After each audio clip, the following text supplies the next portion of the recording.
3 aspirantes a policías heridos están peleando por su vida. Jan Libares. Hugo, muy buenas noches para todos. Camila Soledad Juárez y Ulises Dos Santos en estos precisos momentos acaban de ser intervenidos quirúrgicamente. Un policía siguió a su expareja, sospechaba de una infidelidad, los encontró a su expareja, a su actual pareja y a 2 aspirantes más, todos ellos 4 aspirantes a la Policía Federal, y abrió fuego sobre ellos. Hoy, cerca de las 4 de la tarde, en las intersecciones de Nazca y Beiró. Este hombre, totalmente planificado, lo siguió, abrió fuego sobre ellos, hirió gravemente a su expareja, a su actual a la actual pareja de su exnovia, a una acompañante que estaba y otro aspirante a cadete de la Policía Federal que se escapó corriendo del lugar. Reitero la información, acaban de ser intervenidos quirúrgicamente, ambos en el Hospital Churruca, están con pronóstico reservado en la unidad de terapia intensiva. Un hecho que tomó relevancia nacional, es verdaderamente increíble, Hugo. Vamos a seguir actualizando el estado de salud de Camila Juárez y Ulises Dos Santos. Tenemos, Florencia Dorante, más información sobre este caso, que es un caso de violencia de género. ¿Qué nos puedes contar, caso de Flor? violencia de género, buenas noches, con una amenaza clara y previa, una amenaza en la cual se le envió una fotografía a la expareja, a Camila, de este agresor. Acá tenemos la imagen. Es un T y un corazón, como la abreviatura de te quiero, te amo, pero hecho con municiones de arma de fuego, municiones de calibre 9 milímetros por lo que veo, y dice, son todas para vos si me llegás a engañar. Esto fue previo al ataque y por eso mismo, Laura y Hugo, también este caso puede llegar a ser investigado como 3 casos de femicidio en grado de tentativa. Hay que ver igualmente cómo evoluciona. Esperamos la mejor evolución de salud para las 3 personas que se encuentran hospitalizadas. Pero ¿por qué 3 casos de femicidio en grado de tentativa si la expareja del atacante era uno solo? Porque en realidad el atacante quería generarle un perjuicio a su expareja. Esto lo contempla también la ley de femicidios como una pena en suspenso también de perpetua, en este caso en grado de tentativa. Esa pena se reduce, así que bueno, vamos a ver cómo se desarrolla esta investigación que ocurrió hace apenas unas horas. Bueno, las fuentes judiciales indican que se trata de 3 personas heridas, intervino un 4º estudiante o aspirante de policía. Por ahora es tentativa de homicidio, ahí hace falta la calificación. Estos son fuentes muy cercanas a Manuel de Campos, quien es el juez interviniente. Se pidieron las cámaras de seguridad y hay testigos. Hay testigos que uno de ellos es el propio taxista de los negocios, en donde socorrieron a una de las aspirantes a policía, la más grave, y además de personas que estaban en la zona. Así que ya hay varios testigos. Mañana más las cámaras, más las pericias que se hicieron hoy allí en la calle Beiró y Nazca. Podremos tener más detalles, pero bien, un acto de locura. Un acto de locura, bueno, y un acto de violencia de género, ¿no? Como bien lo está explicando Flora Dorante, además con una clara amenaza, ¿no? El mezclar el amor con la muerte, que esto es bien de la violencia de género. Pero tenemos declaraciones de un testigo, lo vemos. A ver, sí, claro. Secuencia 4 de la tarde, vemos un taxi que para en el local de Honda, Nazca y Beiró. Taxi para, una persona parada en la vereda, nombre, saca un arma y empieza a disparar, así de la nada, al taxi, ¿no? En el taxi había dos mujeres y 2 hombres. Y le empieza a disparar. A una de la mujer le pega en la pierna, a la otra le pega arriba en el abdomen, y a otro señor en la pierna. Supuestamente esta persona, pues no lo escuchamos nosotros adentro, pero nos dijeron que le dijo, mira lo que me hiciste hacer a la chica, a la que estaba más complicada, el que dispara, ¿no? Y bueno, se quedó ahí con el arma dando vueltas, hasta que después como que se dio cuenta de lo que había pasado, desenfunda el arma, la deja en la vereda, deja todo ahí y se tira al piso, y se queda ahí. ¿Entendés la crónica? Este hombre la siguió, le dispara a la mujer a menos de 1 metro. Este mismo testigo contabilizó una distancia de 1 metro o algo así. Dispara a las otras 2 personas, hiere a las 3, a la pareja de la exnovia de él, porque estaba con otra persona. a quien estaba con ellos, son 3 aspirantes de policía, 2 están graves, y el taxista que sale corriendo. Ahora, después de disparar, a muy corta distancia... En un momento le dice, mirá lo que me hiciste hacer. Pero por eso... El exnovio. Exactamente. A la chica, a su víctima. A su víctima. Esto revela lo que vos señalabas. Claro. La amenaza previa, un corazón en la T armado con balas. Esto te voy a descargar si me engañas. Bueno, amenazó... Esto que le dice, mirá lo que me hiciste hacer, es el equivalente a cuando una mujer tiene una pollera corta y es violada, y entonces la interpretación es, bueno, lo provocó, ¿no? Me provocaste porque tenía una... Mirá lo que me hiciste hacer. Totalmente. Bueno, esto es típico de la violencia de género. Este hombre, después de disparar en este acto de violencia de género, como bien describe Laura, ¿sabes qué hizo? Se sentó en el piso, dejó su arma reglamentaria, porque es un policía de la Federal, ya fue, por supuesto, separado de su cargo, está detenido en una comisaría de la Policía de la Ciudad de Buenos Aires y esperó que lo detengan. Pero fíjate, o sea, no es alguien que estaba bajo emoción violenta, que sale corriendo, no. Lo siguió, esperó, el taxi paró, él venía con su camioneta, disparó directamente con la intención de matar claramente. La joven está internada y en estado reservado, ¿no, Jan? Exactamente, y 6 vainas hervidas fue lo que recopiló la policía científica, tengamos en cuenta esto. Por eso, tanto su expareja como la amiga recibieron 2 impactos. Uno en el abdomen, estoy hablando de su expareja, que literalmente le estalló el útero, por eso fue sometida a una operación y está en terapia intensiva. Otro entró por el glúteo derecho y su amiga, su compañera, recibió 2 disparos en el abdomen, que por suerte, como va a explicar Flor ahora, tuvo orificio de entrada y de salida, por eso está fuera de peligro. Pero su actual pareja, Ulises dos Santos, lamentablemente es el más complicado de los 3. Acabamos de hablar con personal del SAME, que nos informa que acaba de ser intervenido quirúrgicamente, estado más que reservado en terapia intensiva. Hay un detalle con respecto a las armas reglamentarias de la policía, porque este ataque fue ejecutado con el arma reglamentaria.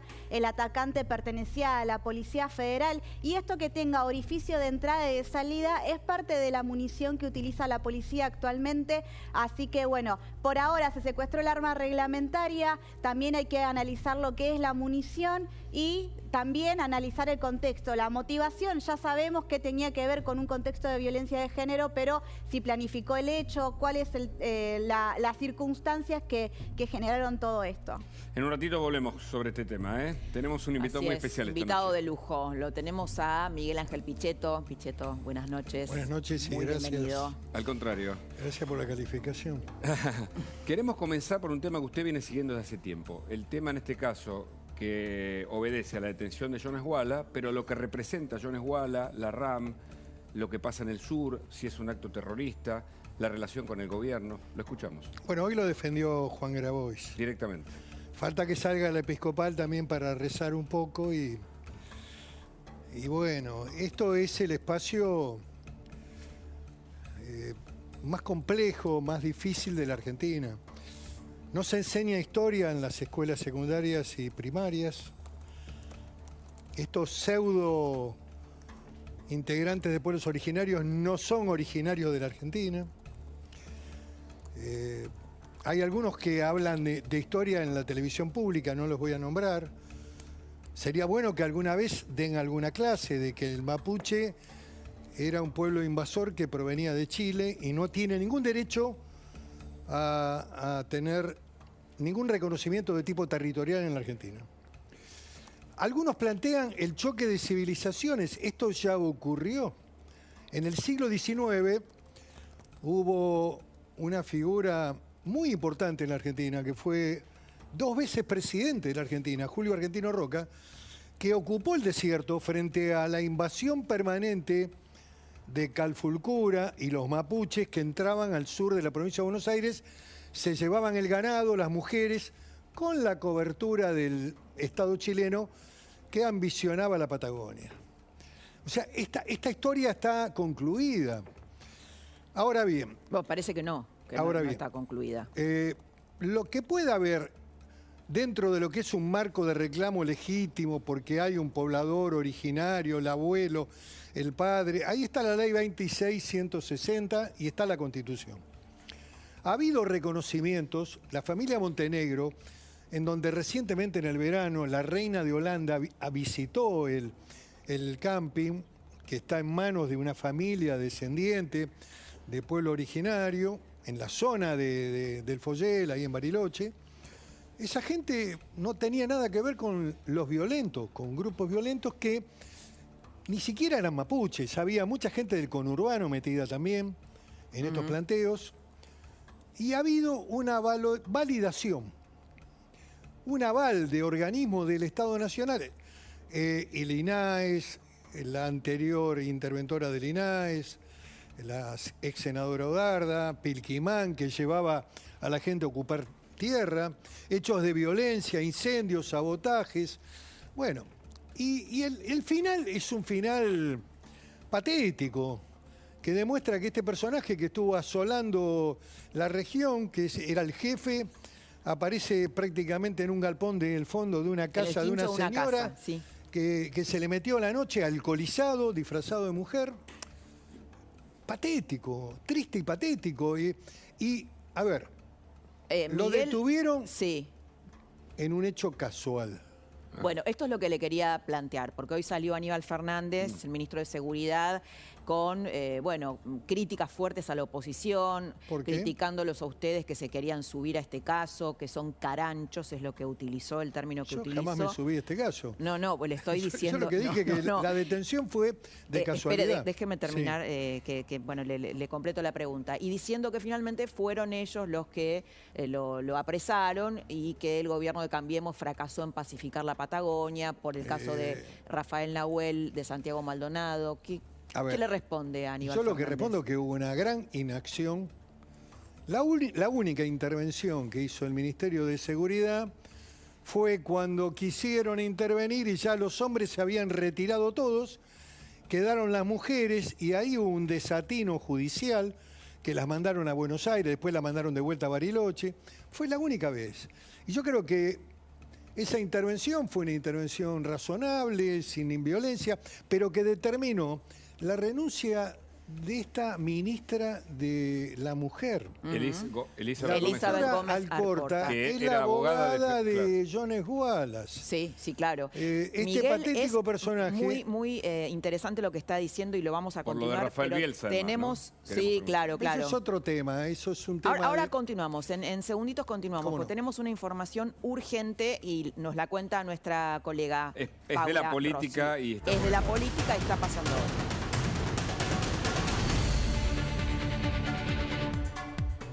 Paula.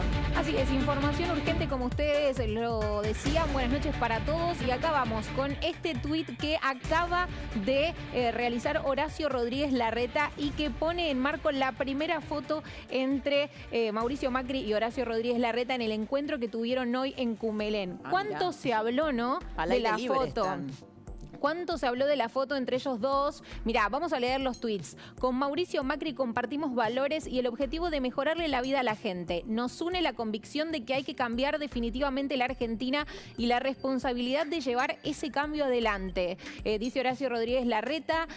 Además, tenemos la certeza de que el momento de hacerlo es ahora, con un plan serio y sostenido en el tiempo. Son 20 años trabajando juntos, intercambiando ideas y construyendo una visión compartida, dice Horacio Rodríguez Larreta, que tuitea esta foto entre ambos. ¿Y por qué estábamos esperando la foto? Bueno, recordemos que Patricia Bullrich, quien parece ser que va a competir con Horacio Rodríguez Larreta como dos candidatos de PRO dentro de la interna de Juntos por el Cambio, había ido a Cumelén y había tenido una foto con Mauricio Así es, Macri. se había quedado a dormir también. Exacto, Bueno, entonces, con sus parejas los dos. Así es. Incluso Larreta había ido antes, pero no habíamos sabido mucho con respecto a lo que había pasado en ese encuentro. Porque claro, no había habido fotos No en había, ese encuentro. exacto, no teníamos la foto de esa primera vez que se vieron en este Correcto. último tiempo.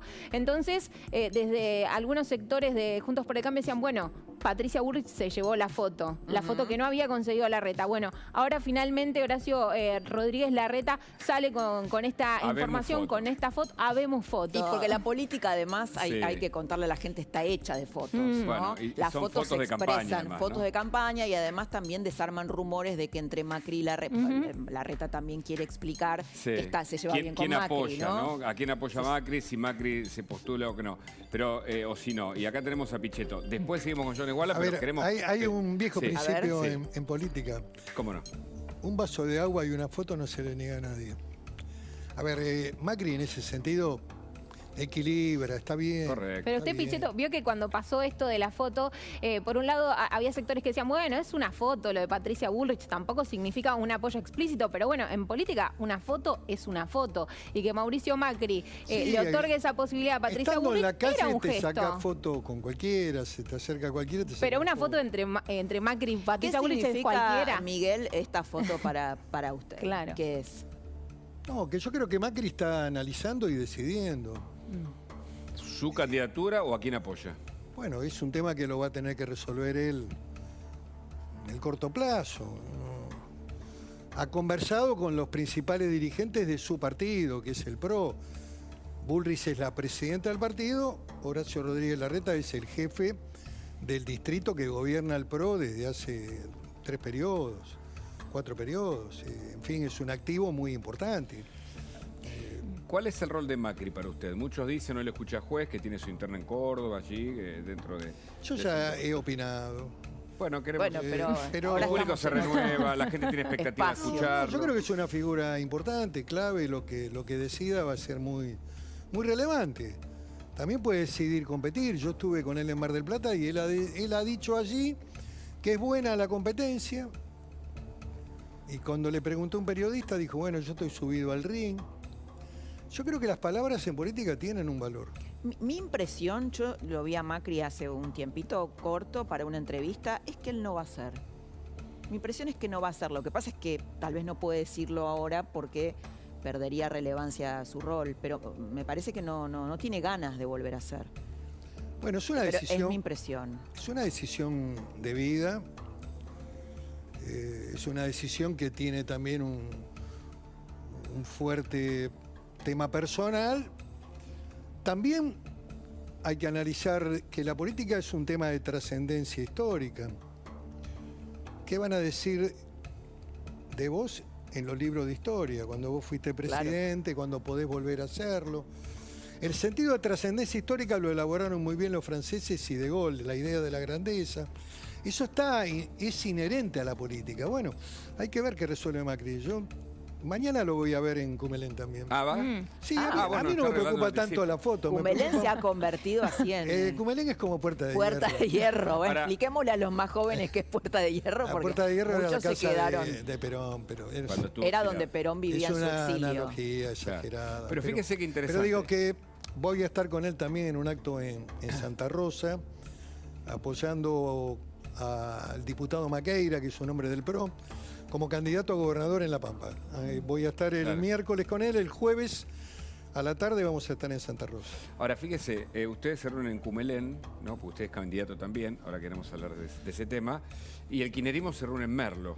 ¿Dice algo? Bueno, esto? es correcto donde se reúnen, porque es el lugar de mayor fortaleza política. ¿Pero describe la Argentina actual? Y describe que Digo, el intendente describe de Merlo... un dato que va a salir, vamos a ver cómo sale, seguramente mal, como salen todos los censos en la Argentina, pero dicen que para mañana va a haber algunos datos preliminares. Ya dijeron que tenemos 46 millones de habitantes. Sí, se equivocaron en la propia exposición, ¿sabía, no? Sí. Daban un dato, la pantalla indicaba otro. Sí, bueno. Le erraron en 1 millón. Todos los Anterior. censos salen inevitablemente mal en la Argentina, Ah. cuando en la realidad debería ser un instrumento con fuerte componente de aporte científico para definir políticas demográficas, políticas sociales, políticas productivas. Vos tenés que saber quién vive en el conurbano. Claramente. ¿Cuántos latinoamericanos entraron al conurbano? ¿Cuántos planes le pagás a los extranjeros? ¿Cuánto gastás en salud pública gratuita para todo el mundo? Deberías saberlo, porque eso hace a la implementación de un censo bien hecho. ¿Quién es tu padre? ¿El hijo es argentino? Pero hubo una adulteración aparentemente No lo sé. en esos... No voy a hablar de... Lo que hay es un retraso evidente. Bueno, hubo denuncias de Martín Tetaz, ¿no? De la Sí, oposición. bueno, yo En no La tengo- Matanza. yo En no- La Matanza. Esto es algo que Lo sabía. La Matanza es trascendió un hoy. territorio difícil, inexpugnable, muy complejo desde el punto de vista social. Seguramente hacer un censo no es una tarea fácil, pero bueno, pero hay una característica, hay hechos que se vienen acumulando con los censos en la Argentina. El censo se debe hacer cada 10 años. Y el del 2010 tuvo un desenlace muy complicado por la muerte de Néstor Kirchner. Prácticamente el censo, yo diría, no es que se interrumpió, pero la muerte del expresidente colapsó el censo. No hubo casi datos del censo. Bueno, lo que pasa es que la denuncia es que estaban inflados los datos de la matanza para poder cobrar más acá de hay datos que coparticipación. están llevándose adelante. Yo no critico todo. Hay algunas cosas que también hay que analizarlas positivamente. La señora ministra de Desarrollo Social, Tolosa Paz, hizo una mera verificación de los planes sociales y le pidió a los que recibían los beneficiarios que ratificaran la información y los datos. Dio de baja 180.000 planes. ¿Qué quiere decir? Que los 180.000 eran truchos. Eran truchos. Eran truchos y pertenecen a distintas organizaciones. Ahora los muchachos están enojados, Beligoy va a cortar la 9 de julio, Pérsico va a estar atrás gestionando más planes, pero esta es la realidad. Beligoni. Miguel, vamos a, ahora sí, ya volvemos la publicación de Macri. a la política. Macri también tuiteó sobre la reunión con Larreta. Contalo, Paula, ¿lo tenés ahí? ¿Qué dijo? Acá lo vemos, ¿eh? Esta es la publicación que hizo entonces Ahí Mauricio está. Macri. Hoy nos encontramos con Horacio, acá en el sur. Hablamos largo de la importancia de hacer un cambio verdaderamente profundo para que la Argentina encuentre su rumbo y de la urgencia de que ese cambio suceda ahora sin postergaciones. Dice Mauricio Macri, eligen la misma foto que ya habíamos visto con anterioridad. Si uno consulta en el entorno de Macri con respecto al rol que está llevando adelante ahora, lo que dicen es, bueno, Mauricio quiere marcar un poco el tono de lo que va a ser esta campaña, marcar un poco el tono de cómo deben actuar, de qué es el mensaje, cuál es el mensaje que deben dar los candidatos de Juntos por el Cambio. Bueno, Pichetto, usted mañana cuando se reúna, ¿qué le va a plantear a Macri? ¿Qué temas? Espera un querría segundito, hablar? yo quiero poner otra vez el tweet porque me parece que ahí hay escondida algo importante. A ver. Ponemos ¿El de Macri? el tweet, sí, el de Macri. A ver, vamos a hablando de pasarlo. marcar la cancha. Es un Sí, Instagram, claro. Es ¿no? un Instagram, lo podemos poner como, ahí está, mira, dice, hoy nos encontramos con Horacio acá en el sur hablando de hacer un cambio verdaderamente profundo para la Argentina. Bueno, esto es lo que está en juego, ¿no? Hablamos de hacer un cambio verdaderamente profundo, porque lo que le critica Macri a Larreta es que, bueno, que tal vez quiere consensuar cambios que son difíciles de consensuar. Son dos estilos indudablemente diferentes, pero me parece que en el fondo hay coincidencia que las reformas que la Argentina necesita son estructurales, son importantes, implican un cambio cultural. Acá hay un dato que pasó la semana pasada. Yo sé que ustedes estuvieron muy comprometidos con el juicio de Baez Sosa, un hecho tremendo, lamentable. Pero la Argentina judicial te mata, o la Argentina policial te liquida, no te permite analizar eventos que son de fuerte repercusión de política. Acá apareció el Papa, después de mucho tiempo, 10 años de papado, habló de la Argentina y dijo, lamentablemente, el 50% de pobres. 53. Dijo, 53, 52, Sí, parece que tomó los datos de la sin los UCA. planes, ¿no? De la Los datos sin los planes, sin los tomó los datos subsidios. con los planes. ¿Cómo con los planes? O sea, está bien. Computando los planes, estamos Son en el 52. Ah, ok, está bien. sí. El plan tampoco te hace sobrevivir Absolutamente. dignamente. No, pero habló de décadas de inflación. ¿Y por qué habló? Y le echó Porque- la culpa a todo el mundo. Sí. Trazó la raza en el 55. Yo diría, no comparto esa visión. ¿Por qué? Porque en la Argentina hasta el 74 hubo 3% de desocupación. Aún en el peor escenario con María Estela Martínez de Perón, que fue un desastre la etapa final que devino en el golpe tremendo que después tuvo la Argentina, que agravó todos los problemas económicos de derechos humanos. Bueno, al violación. inicio de la democracia había también un 6% de desocupación. Ni Un hablar de 6 las villas, ¿no? Sí, Cuando sí, un contabilizan. 6%, perdón, Está bien, de pobreza. está bien. Lo que digo es que, a ver, bienvenido el Papa al mundo real, porque las ideas que sostuvo la Iglesia, el mundo del pobrismo, los planes, los plancitos, los pérsicos de la vida que son recibidos en el Vaticano, Grabois que hace pobrismo violento, ocupando campos, ahí nunca hubo una media palabra para cuestionar que el mérito no era importante, que la propiedad privada era un derecho secundario. Todas estas tonterías no ayudan a construir un mundo Ahora, de trabajo, de crecimiento capitalista. El mundo que viven los países importantes que crecen y Pero se hace desarrollan. faltan cambios para usted drásticos, porque la cuestión me parece que Pero- divide a Bullrich y divide Claro, por eso a Larreta. Yo lo que creo es en señalaba un esa plan parte. con ideas. Está Un claro. proyecto de país, cambio de paradigma, cambio cultural. Cambio en los medios de comunicación. ¿De qué tipo? Fundamentalmente realistas, de que no se pongan a pontificar con los pobres, porque los pobres van a salir de la pobreza cuando haya trabajo. Entonces, este mundo del igualitarismo que muchos pontifican, no ustedes, no, pero hay una cultura de izquierda instalada en la Argentina que todos corren por izquierda, entonces, bueno, demos jubilaciones sin aportes. Cuidado con el Congreso que no se reúna. Miguel, a ver, lo que usted dice es que hay populismo también dentro Pero, del periodismo. Por supuesto, y son parte, de la Iglesia. son parte del problema. Y también la Iglesia que tiene que entrar a reflexionar porque también están perdiendo fieles. Si la Iglesia es una Iglesia clasista identificada con este gobierno,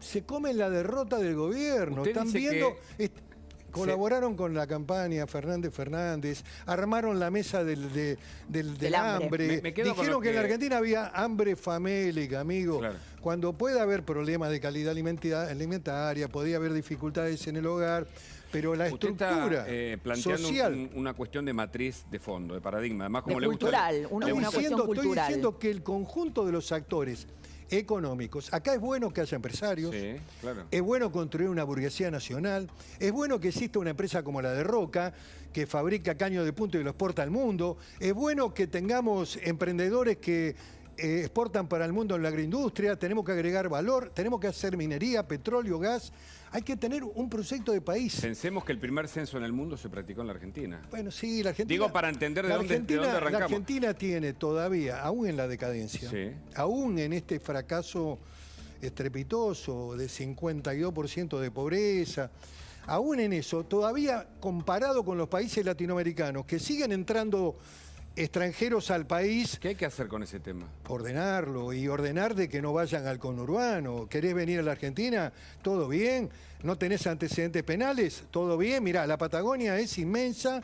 Allí hay petróleo, hay gas, hay trabajo, está la pesca, está la producción frutícola. Hay que generar una política demográfica. Al conurbano no, pibe, al conurbano Miguel, La política usted está migratoria hablando... genera polémica, Claro. Que, bueno, entonces hagamos buenismo. No, Todos no, por eso buenos, se lo preguntamos. que entre todo el mundo, coincido. todos al conurbano, ocupamos terreno, Bueno, ahora damos vienen los planes. rusos Hugo a le tener está planes y mostrando la aguaches. resistencia que tiene esto. Los planes Pero, y aguaches. le quiero consultar algo, Miguel. no, todo el mundo con la universidad, la salud. A vos te llega a pasar un accidente en Bolivia, los muchachos bolivianos no te atienden, querido. Y hubo un caso reciente donde el hombre Del se motociclista. murió. Se murió porque no tenía la plata, se murió. Absolutamente. Entonces, reciprocidad con estos países, Pero entonces hay que barajar de nuevo. Política migratoria, educativa, revolución cultural. seguridad, defensa nacional, soberanía. ¿Vos podés permitir que un mamarracho como Jones Wallace, que termina en el medio de un galpón, escondido, Borracho. disfrazado de mujer y borracho, te haya hackeado durante 4 o 5 No, años imposible. la violencia, te haya prendido fuego, sabotajes? Son 25 o 30 te personas. haya- Y de alguna manera lo han protegido, porque Por pasó de supuesto. Chile a la Argentina. Por supuesto, hay una validación de organismos nacionales. El CELS, la ministra renunció, Laura, una ministra del gobierno de Alberto Fernández, renunció con un operativo totalmente moderado que había hecho, irrazonable, que había hecho el ministro Fernández. Sí, sí, sí. ¿Es el mismo gobierno que No, apoya no a Milagro reprimió Sala? Fernández. ¿Es el mismo fenómeno de Milagro Sala, por ejemplo? De Alberto Fernández visitándola y Me pidiendo parece casi... patético, todo eso de Milagro Sala, todo patético. El gobierno se inflige un daño inexorable, se pega un tiro en el pie cuando le va a ver a Milagro Salas. A ver, no sé qué defiende la cámpora con los mapuches. A ver, ¿están defendiendo a los mapuches? Si no lo defienden, digan que no lo defienden. Es importante saber dónde están los jóvenes de la cámpora. Bueno, pero el silencio, ¿no? Por ejemplo, lo que pasó en Mendoza, que les otorgaron pero, a ver, tierras. La otro- cámpora no otro- dijo otro nada. disparate Pero el absoluto. silencio no es de algún modo Pero avalar. el silencio es convalidante el robo y la afectación de la soberanía nacional. Le cedieron 21.000 hectáreas. Sí, vemos un tuit, lo leemos. La entrega de 21.000 hectáreas en la provincia de Mendoza, comunidades pseudo-mapuches, es una traición a la patria. Muestra un desapoderamiento del territorio nacional y de nuestra soberanía. Si somos gobierno en 2024, esto se termina. Se termina, hay que dar vuelta a eso, hay que declararlo nulo, inconstitucional. La provincia de Mendoza no fue consultada. Afecta incluso una ruta que va al principal centro turístico, que es en Las Leñas. Hay centros productivos. ¿Cómo vas a ceder 21.000 hectáreas de una provincia sin poner a la provincia como parte? Ahora, resulta que hay mapuches en Mendoza. Bueno, Miguel, hubo, déjeme meter un bocadillo. está exaltado. No, lo que digo una cosa, algo interesante, algo súper interesante que tiene que ver con el quiebre entre el peronismo y la cámpora, ¿no? Que es, hoy salió el intendente de San Rafael, peronista. Emir Félix. Exacto. A repudiarlo. Sí, señor. Y la cámpora se cayó la boca. Pero a ver, lo que deberían hacer es clarificar cuál es la posición frente a este tema. Porque para mí es inexplicable, Laura. La cámpora, la principal dirigencia, digamos, tiene un origen en la Patagonia. Máximo es un hombre de la Patagonia profunda, de la provincia de Santa Cruz. Todos los que hemos vivido muchos años en la Patagonia, tenemos una conciencia de la soberanía, del territorio, de lo que significa la Patagonia. Entonces, a mí se me vuela la cabeza cuando aparecen algunos montoneros o dirigentes que están en la estructura y que vienen de la izquierda, o vienen del CELS, o vienen de organismos de derechos humanos, a defender a estos personajes. ¿Por qué es inexplicable esto? Porque están lesionando, no reconocen la bandera, no reconocen el territorio las nacional. Autoridades y quieren un territorio autónomo. Ahora, usted lo que está planteando es un cambio, bueno, una cosa muy contracultural que la planteó ayer Patricia Bullrich, le hicimos aquí en Más Noticias a la Noche una larga entrevista, habló de los planes sociales, dijo que había que eliminar los planes sociales en 4 años y le salió a responder José Luis Espert. Y dijo, basta de eslogans. Esto le responde a Patricia Bullrich cuando dice vamos a acabar con los planes sociales en 4 años si somos gobierno. Y Espert, con quien Bullrich aparentemente está hablando para hacer una alianza en la provincia de Buenos Aires, dice, basta de eslogans tipo pobreza cero o gansadas como casta, palomas, halcones, seriedad.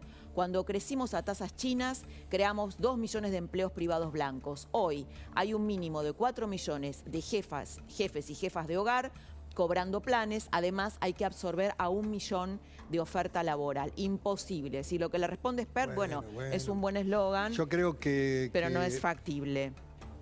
Yo creo que la toma de decisión tiene que ser emprender un camino, cambio de expectativas, generación de empleo, modernizar la norma del trabajo, bajar la carga impositiva, poner a la Argentina a producir, a trabajar. Ningún joven de entre los 18 y los 60 años, ninguna persona tiene que cobrar un plan, tiene que buscar trabajo. Ahora, que no lo podés hacer el primer año, que tenés que acomodar los tiempos, que podés armar una transición. No podés usar el sistema previsional como un sistema de reparto de plata del Estado. Esta moratoria nueva de 600.000 trabajadores más que no trabajan ni tienen aportes, también es un problema. Si vos querés hacer demagogia y pensar en las elecciones que vienen, bueno, votá la ley de blanqueo para que 600.000 más se jubilen.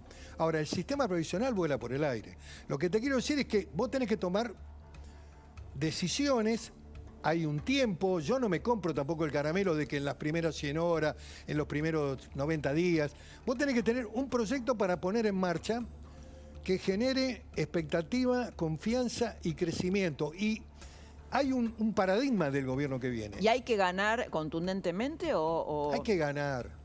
Hay que ganar y después hay que hacer política en el Parlamento, hay que construir mayorías, hay que trabajar. Si ganás contundentemente mejor, si ganás es mejor que perder. Ganar siempre es mejor que perder y llevas adelante tus políticas. Cuéntenos algo de la reunión de mañana con Macri. No, vamos a hablar de las definiciones que, lógicamente, Juntos por el Cambio tiene que tomar en el corto plazo. Estamos hablando de que en abril empieza, digamos, ya el proceso de las alianzas. Hay un cronograma en términos electorales. Hay provincias que ya están en marcha. Neuquén y Río Negro, las dos provincias, van a elecciones el 16 de abril. En febrero, el 10 de febrero, tenés que presentar las alianzas. Y 10 días después o 15 las candidaturas. Y no tenés primarias ahí. ¿Qué quiero decirte? Hay un adelanto de las elecciones en más de 18 provincias. Ha habido provincias que se han convertido en modelos ultrafeudales, han hecho ley de lemas. Eso está degradando el sistema democrático, destruyéndolo. ¿Para qué lo hacen? Para quedarse en el poder.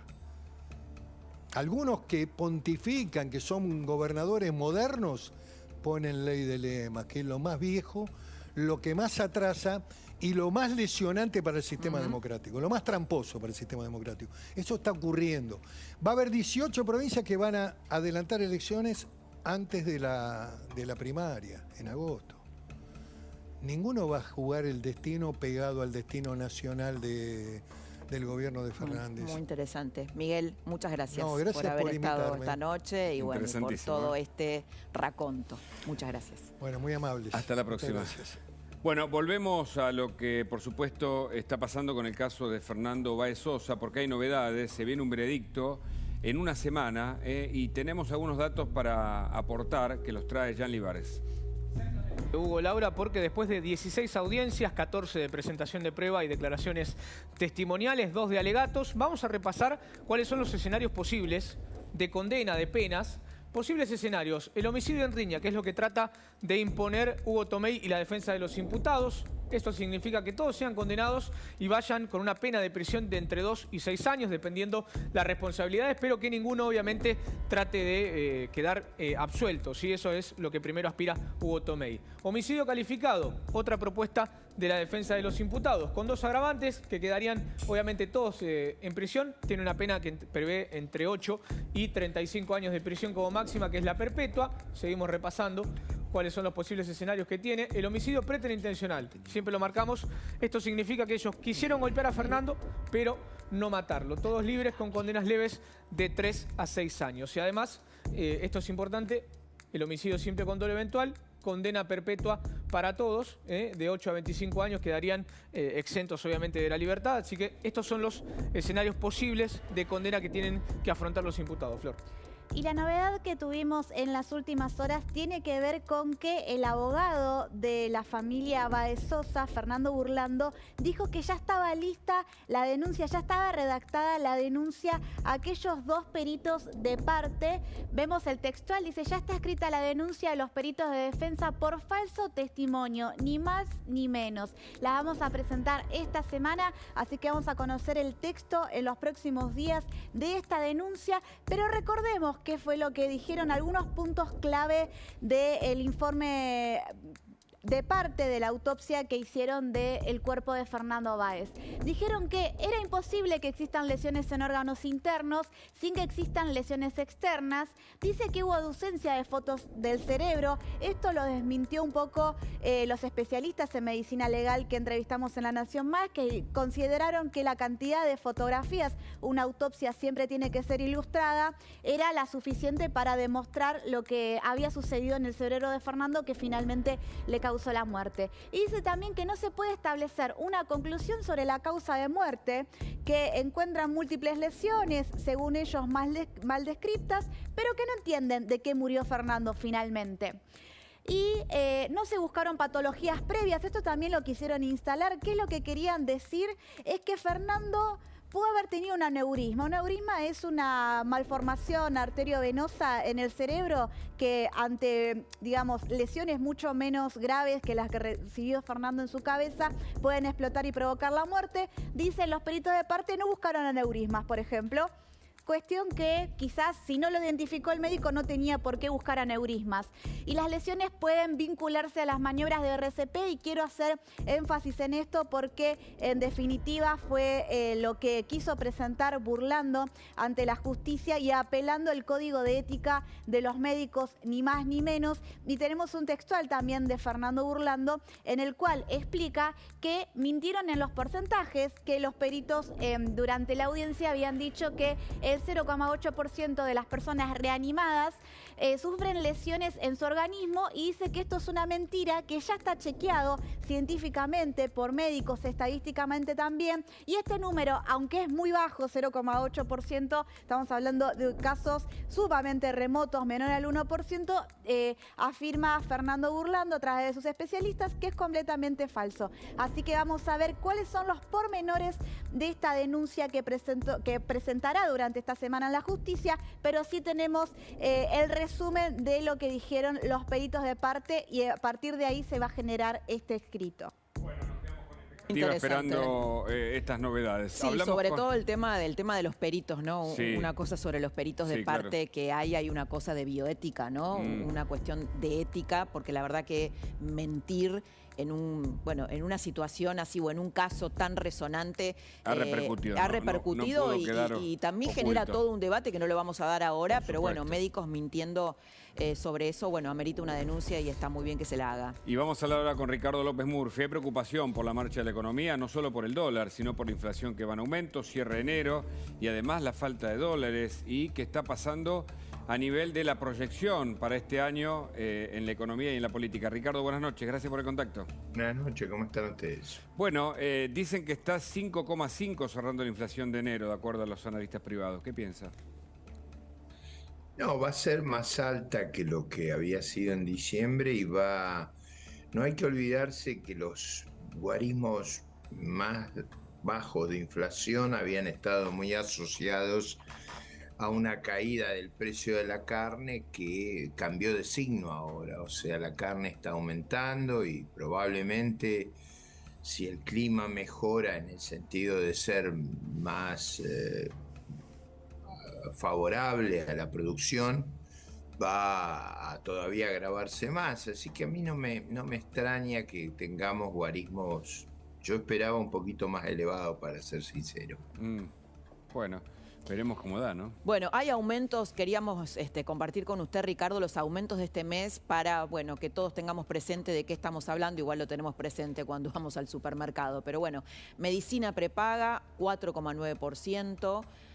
Combustibles, 4%, alquileres, 85,8%, luz, 14%, gas, adecuaciones transitorias, empleo doméstico, 5%, telefonía, internet, cable, 14,5%. Bueno, hablamos de estas cosas, ¿no? Cuando vamos al supermercado o pagamos los servicios. ¿Cómo se sostiene esto y cómo sigue, Ricardo? Sí.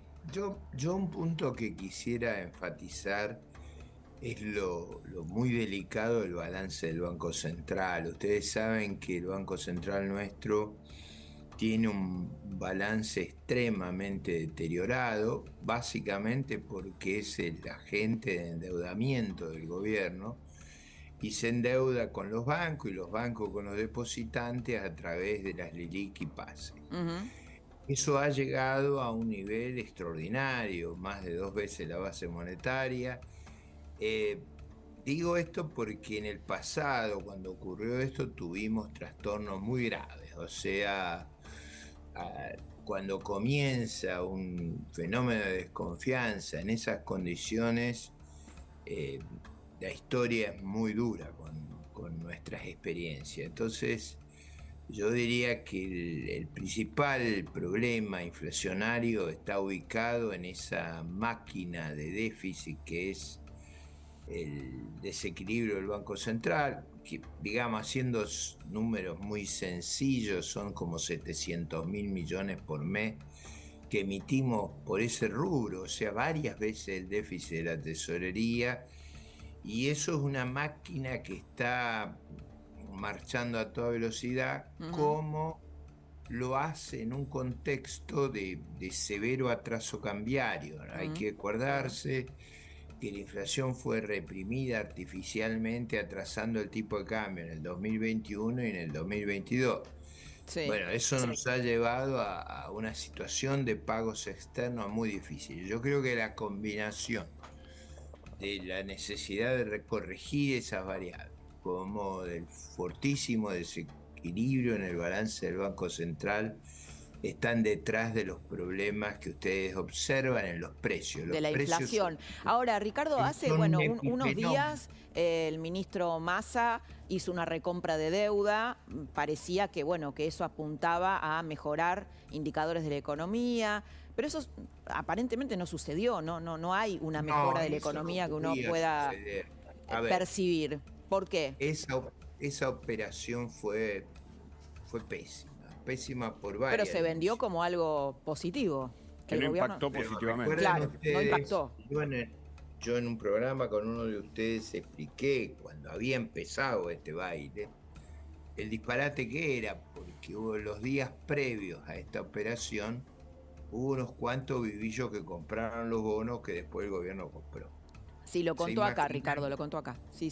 Sí, entonces ese episodio por el cual hay varias denuncias penales, hay pedidos de informes en el Congreso, el mismo ministro ha tenido que llamar a la Comisión Nacional de Valores para que investigue lo que ha ocurrido. Por supuesto, el principio de estas investigaciones van por el lado equivocado, van por el lado de los mensajeros. Es como si a usted no le gusta el mensaje y degüella al mensajero. Eso no resuelve el problema. Es decir, en realidad acá hay que ver quién hizo el aviso, si ustedes quieren. A ver, pero lo quiero para que todos podamos entenderlo. Lo que usted dice es que el gobierno puede haber estado haciendo negocios en medio de esta tragedia económica. Eso es lo que está Bueno, sugiriendo. de eso se trata todo el debate y toda la investigación. Si hubo transferencia de información privilegiada.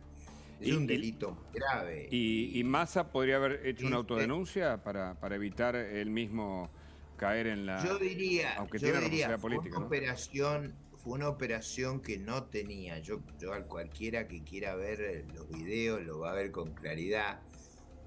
La fundamentación de la operación fue disparatada. O sea, es decir, él explicó que compraba títulos para que bajara el riesgo país. Los debió haber comprado cuando valían en vez de 35, 20. ¿no? Claro. Digo, había una cosa que no funcionó. ¿Y por qué lo hizo entonces, Ricardo? No, probablemente, como muchas de las burradas que se hacen, están vinculadas al intento de manipular los tipos de cambio más o menos libres, tratando de comprar la deuda en dólares y venderla en pesos. Eso más o menos es como lo hace. Ahora, yo creo que este episodio debería darnos una lección. El Estado no puede intervenir arbitrariamente. Los mercados libres hay que dejarlos libres. Pero además, cuando se hacen estas operaciones, tienen que ser hechas por licitación, tienen que ser hechas de manera transparente. No puede ser que 2 días, 3 días antes los volúmenes de operaciones hayan estallado. Claro. Digo, veremos lo que... Usted sabe que en nuestra Constitución y en nuestro derecho penal existe la presunción de inocencia. Usted siempre está obligado a presumir hasta que usted pruebe lo contrario. Pero reconozcamos que el episodio es escandaloso. Ahora, en la macro esto y en la micro los precios justos que no funcionan porque se reducen a pequeños o en todo caso supermercados de pocos lugares, esto lo reconocieron las propias agrupaciones sociales que hacen los controles, no funcionan en el interior. Esa manga de forajidos revisando precios. ¿Pero a dónde hemos caído? Camioneros, agrupaciones sociales. Y otros forajidos más, o sea, que están intimidando a los comerciantes, aterrando a los clientes, generando un clima de violencia donde en realidad, con la descripción que yo les hice de lo que es la escasez de reservas, la situación del balance del Banco Central, no hay que hacer palotes, ahí está el problema. Nosotros tenemos un problema de emisión de una manera que nadie quiere, por lo tanto la velocidad de circulación ha estado aumentando. No es un diagnóstico complejo. Lo que necesita la Argentina es un cambio institucional muy grande en el diseño de su estructura monetaria y fiscal. Y ese cambio institucional tiene que acompañar un propósito de estabilizar, no de ver si estoy medio embarazado. No hay medio embarazo. O usted está embarazado o no está embarazado. Bueno, acá hay que ir a una cosa integral de estabilizar. Argentina le ha hecho muy mal convivir por muchos años con la inflación, por eso déficits que son relativamente pequeños, nosotros no los podemos financiar. ¿Por qué? Porque defaulteamos la deuda 9 veces, porque confiscamos los depósitos. Yo tenía un amigo mío que hace muchos años se reía de todas estas penurias que pasamos, burlándose, no era argentino, de nuestra conducta, y decía que cuando alguien hace un depósito en la Argentina le dan un beso en la frente, y si compra títulos públicos le agregan el 2 en la mejilla. Porque la verdad han ocurrido cosas. Entonces, para cambiar necesitamos un cambio institucional. ¿Y cómo se hace eso? ¿Drásticamente? ¿Con acuerdos? Bueno, muy prácticamente. Yo tengo pensado bien eso y tengo pensado cómo evitar los problemas que tuvimos en el pasado, porque también hubo problemas en el pasado. Sí, claro. Por no haberlo hecho de una manera integral. Yo se lo voy a decir de una manera muy simple.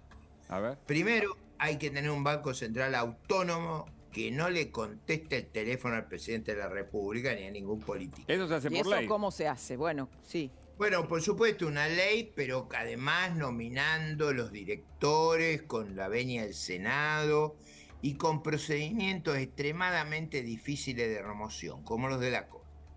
Segundo lugar, usted necesita un fisco que esté balanceado. Yo creo, como hizo el presidente Ricardo Lagos de Chile, no le alcanzaba el balance, sino que él quería tener un ligero superávit, porque ustedes saben que Chile sacaba su riqueza de la minería y él decía intertemporalmente, entre generaciones nos estamos empobreciendo si vivimos de consumir nuestros activos. Bueno, Argentina tiene que bajar la deuda como Chile por otras razones que son la tragedia de nuestra reputación. Ricardo, discúlpeme que lo interrumpa. Ricardo, perdónenme, no, porque tenemos que hacer un pequeño corte.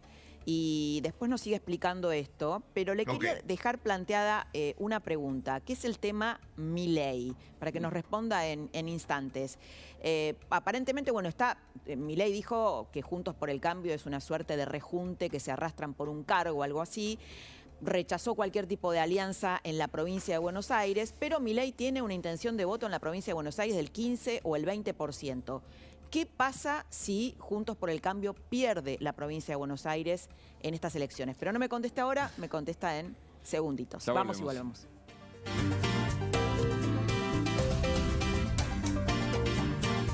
Bueno, estaba Ricardo López Murphy con una pregunta que le dejó Laura Di Marco, que es el factor Milei. Factor Milei. ¿Qué López pasa ¿Qué si pasa ahí? no hay un acuerdo con Milei en la provincia de Buenos Aires y Juntos por el Cambio pierde la provincia? ¿Qué pasaría? Déjeme concluir lo anterior, porque si no siempre nos concluya, sí, por favor. Estaba hablando de lo que había que hacer para modificar la ecuación. El Banco Central tiene que reconstruir su patrimonio y la forma de hacerlo es acumular aproximadamente 15 puntos del producto, o sea, 100.000 millones de dólares. Y a lo largo de varios años tenemos que comprar sistemáticamente dólares, y la segunda cosa que tenemos que hacer es ponerle un tope a la deuda que podemos colocar en New York, Frankfurt, Tokio, es decir, no recurrir a deuda estatal en el exterior, salvo que sean multilaterales. Esas dos cosas son vitales para que haya credibilidad, que las reservas las ganemos genuinamente y no haya trampas. Vamos al otro problema. Por si acaso, esta solución el doctor Milei no la comparte. Esta última que usted plantea. No, claro, porque no quiere Banco Central. Claro. Una larga explicación y debería ser motivo de un largo debate, pero bueno, posible debate. Muy claro sus fundamentos. Vamos ahora al... A ver, yo creo que la estrategia de la coalición opositora tiene que ser ordenar su discurso, presentar su programa, como yo he tratado de hacerlo recién, con mucha claridad, sin subterfugio, proveer una narrativa vigorosa y tener reglas de juego internas valiosas. Laura, imagínese que vamos a retrotraerla a unos años atrás, no mucho porque usted es muy joven, pero vamos a retrotraerla y supongamos que usted tiene una persona que, a ver, en mi época, hace 50 años atrás, se decía, gusta de usted. Imagínese si le pidiera me arrastra el ala, vamos a ir más atrás. Querés ser mi novia, un disparate. Bueno, hoy se usa chapar, ya que ¿no? Y se usan otras cosas que, bueno, no. Es un término muy prefiero no decir al aire. Claro. Déjeme recurrir a tiempos que éramos más, digamos, solemnes y hidalgos. Me encanta esos tiempos. Vamos al problema. A mí me pareció una tontería estar planteando estas cosas. Usted se expone a que le contesten una grosería, un desplante. Yo jamás hubiera planteado lo que se ha planteado, ni hubiera expresado esos temores.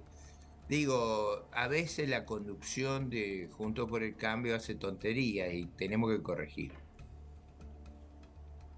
O sea, la conducción de Juntos expuso un rechazo de Milei, eso es lo que está diciendo, Ricardo. Bueno, es como digamos, yo usé una figura más fuerte. Sí, sí. Es el candidato a novio que le gritaba, Laura, quiero ser tu novio.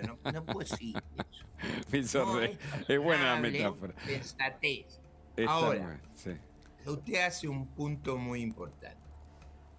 El verdadero fiscal, monetario, institucional de Argentina es de gobernabilidad. Sin gobernabilidad, imagínense cómo vamos a hacer un banco central así, cómo vamos a hacer una tesorería de esa naturaleza. Entonces, la elección en la provincia de Buenos Aires y en el país nos lleva a un riesgo, que elijamos un gobierno débil. ¿Un gobierno débil? Un gobierno débil, mi abuela tenía una expresión que era muy gráfica, que nos agarre confesado la realidad. Porque no hay salida ahí. O sea, por eso se lo pregunto. Claro. Va a ser recibido en una situación extrema. Y yo creo que el votante, al final del proceso, va a ir al cuarto oscuro con una opción de hierro. O consagra un gobierno con la fortaleza, con el equipo, con la voluntad, con el programa firme y resolutivo, o se arriesga a... ¿Y cómo lo van a lograr, Ricardo? Porque hoy la interna Juntos por el Cambio está tal vez un poco más ordenada, pero no deja de ser fuerte, para poner un adjetivo más o menos... Bueno, usted sabe que yo he señalado que cometemos errores, no solo el que le dije anterior, el del novio que la perseguía a Laura, sino... cometemos otros errores. Uno de los errores es crear una competencia de carácter personal. Claro. Nosotros tenemos que, en lugar de hacer tanto énfasis en las candidaturas, concentrarnos en el programa, en la narrativa, en las reglas de juego. Si nos concentramos en eso, los abanderados, lo que le toque, tendrá que llevar el programa en común. Y lo que es más importante, ahora lo voy a poner en los términos difíciles, que a veces los liderazgos no lo saben hacer. Y yo creo que esta es una elección donde vamos a tener que ir con el programa desplegado, no oculto, no escondido, no con eufemismo. En realidad, nosotros necesitamos el concurso de todos, o sea... No nos alcanza si producto de la primaria nos fraccionamos o llevamos al debilitamiento y a la extenuación y al no concurso de una de las fracciones. Necesitamos a todos. Por eso las reglas de juego, la gente hoy me decía un diputado nacional muy destacado de Juntos por el Cambio, que yo lo aburro con las explicaciones. Y es verdad que yo reitero, vio como los maestros que van una y otra vez.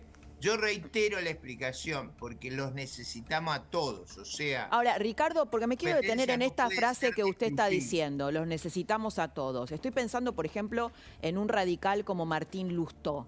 Martín Lustó, que Rodríguez Larreta tiene una alianza con los radicales, está apostando para que, sea su sucesor, tiene varios, pero bueno, tiene una apuesta fuerte ahí.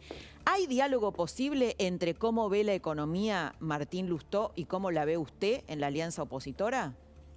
Usted sabe que él fue alumno mío, ¿no? Nunca lo revelamos. Pero fue alumno ¿Lo aprobó? mío. Hacemos un urgente. Sí, sí. No, digo, a ver, él es un economista profesional destacado. Yo, si usted quiere, soy un antiguo practicante de Profesor. un profesor, digamos, de una larga trayectoria.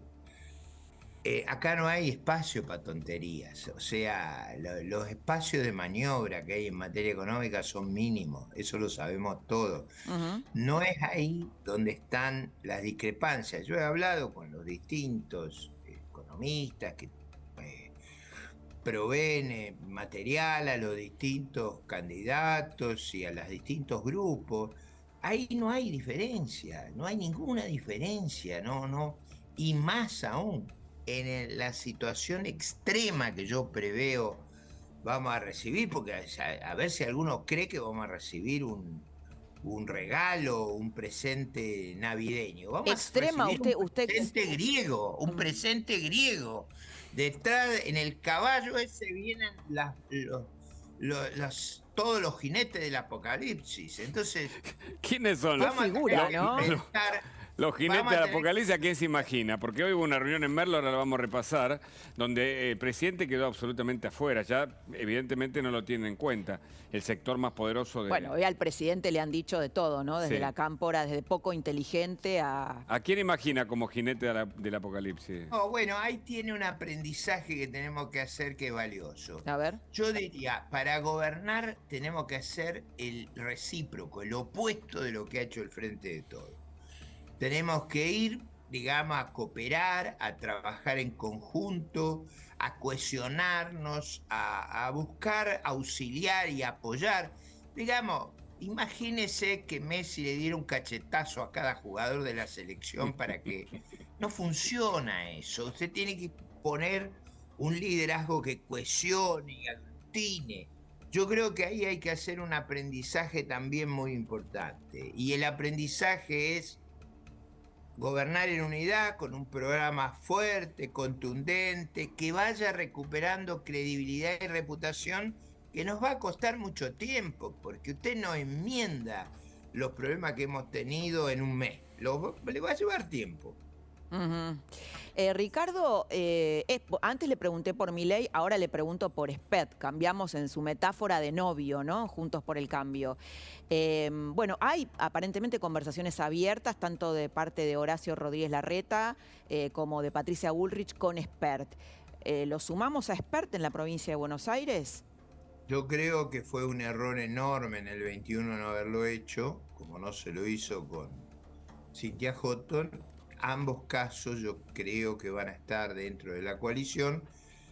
En el caso que estuvieran, yo ya he dicho que mi apoyo va a ser a José Luis Espert. Por supuesto, eso supone que lo va a hacer dentro de la coalición opositora, Claro.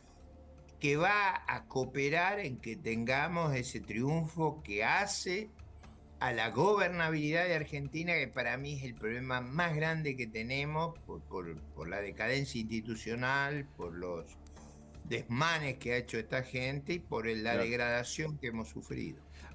Macri se reunió con Patricia Bullrich y ahora se reunió con Larreta. Recién mostramos la foto de la reunión en Cumelén. ¿Es importante para la coalición de Juntos por el Cambio la definición de Macri respecto de su propio rol? A ver, él ha sido un expresidente. Eso naturalmente en cualquier sociedad implica responsabilidades mayores. O sea, uno espera de los expresidentes una actitud constructiva, cooperativa. Y en este caso, por todo lo que hemos explicado, es natural que haya en la coalición opositora un deseo que el expresidente haga lo mejor posible para el conjunto.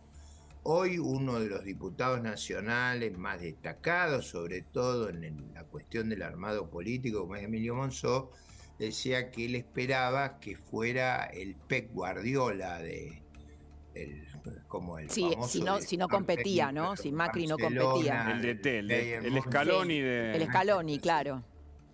bueno, que hiciera una tarea generosa, desprendida, de esfuerzo de agrupamiento. Yo creo que eso sería valioso y no debe ser subestimado, sería muy importante. Ahora, es verdad que Ahora, si él Ricardo, quisiera, está y en Macri debería, o sea, la coalición debería habilitar la competencia interna o Macri debería decir, este es mi delfín. ¿Cómo debería resolverse eso? bueno, eso no sería afortunado. Yo creo que a ver, la coalición la integran varios partidos. Yo no pertenezco al partido del expresidente. Ujú. Y en consecuencia, no me quiero meter en eso, pero dirá, lo que me parece que todo el mundo está esperando es que él defina dentro de su partido dos cuestiones: si va a participar en la puja por la candidatura, y si no va a participar, si dentro de esa puja va a permanecer neutral. Esa es una pregunta que no me la hago yo no estoy en ese partido. Ahora, sería una tontería de mi parte, y dado las cosas que han pasado, mejor que yo no las cometa, subestimar eso. O sea, hay una parte sustancial del voto opositor que le presta atención a las opiniones del expresidente. Sin duda, bueno, me remito al 2015, cuando fue la competencia por la ciudad de Buenos Aires.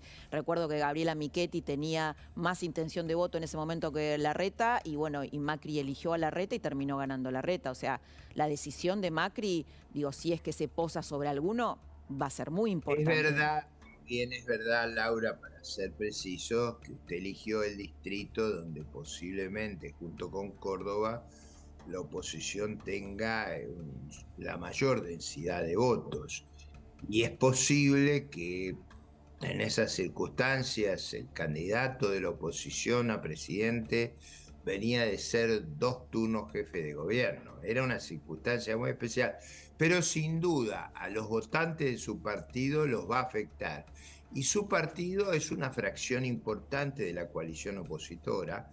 Y lógicamente mi deseo, no estando allí, es que todos seamos conscientes de los riesgos que corremos y en lo posible actuemos de la manera más constructiva. Y como yo no le rehuyo nunca las preguntas difíciles, a mí me parece que lo mejor que puede hacer el expresidente es permitir el recambio de nuevos candidatos, consolidar ese rol de agrupamiento y de buenos consejos y de compromiso, y no revolver aún más una situación que ya de por sí es muy compleja.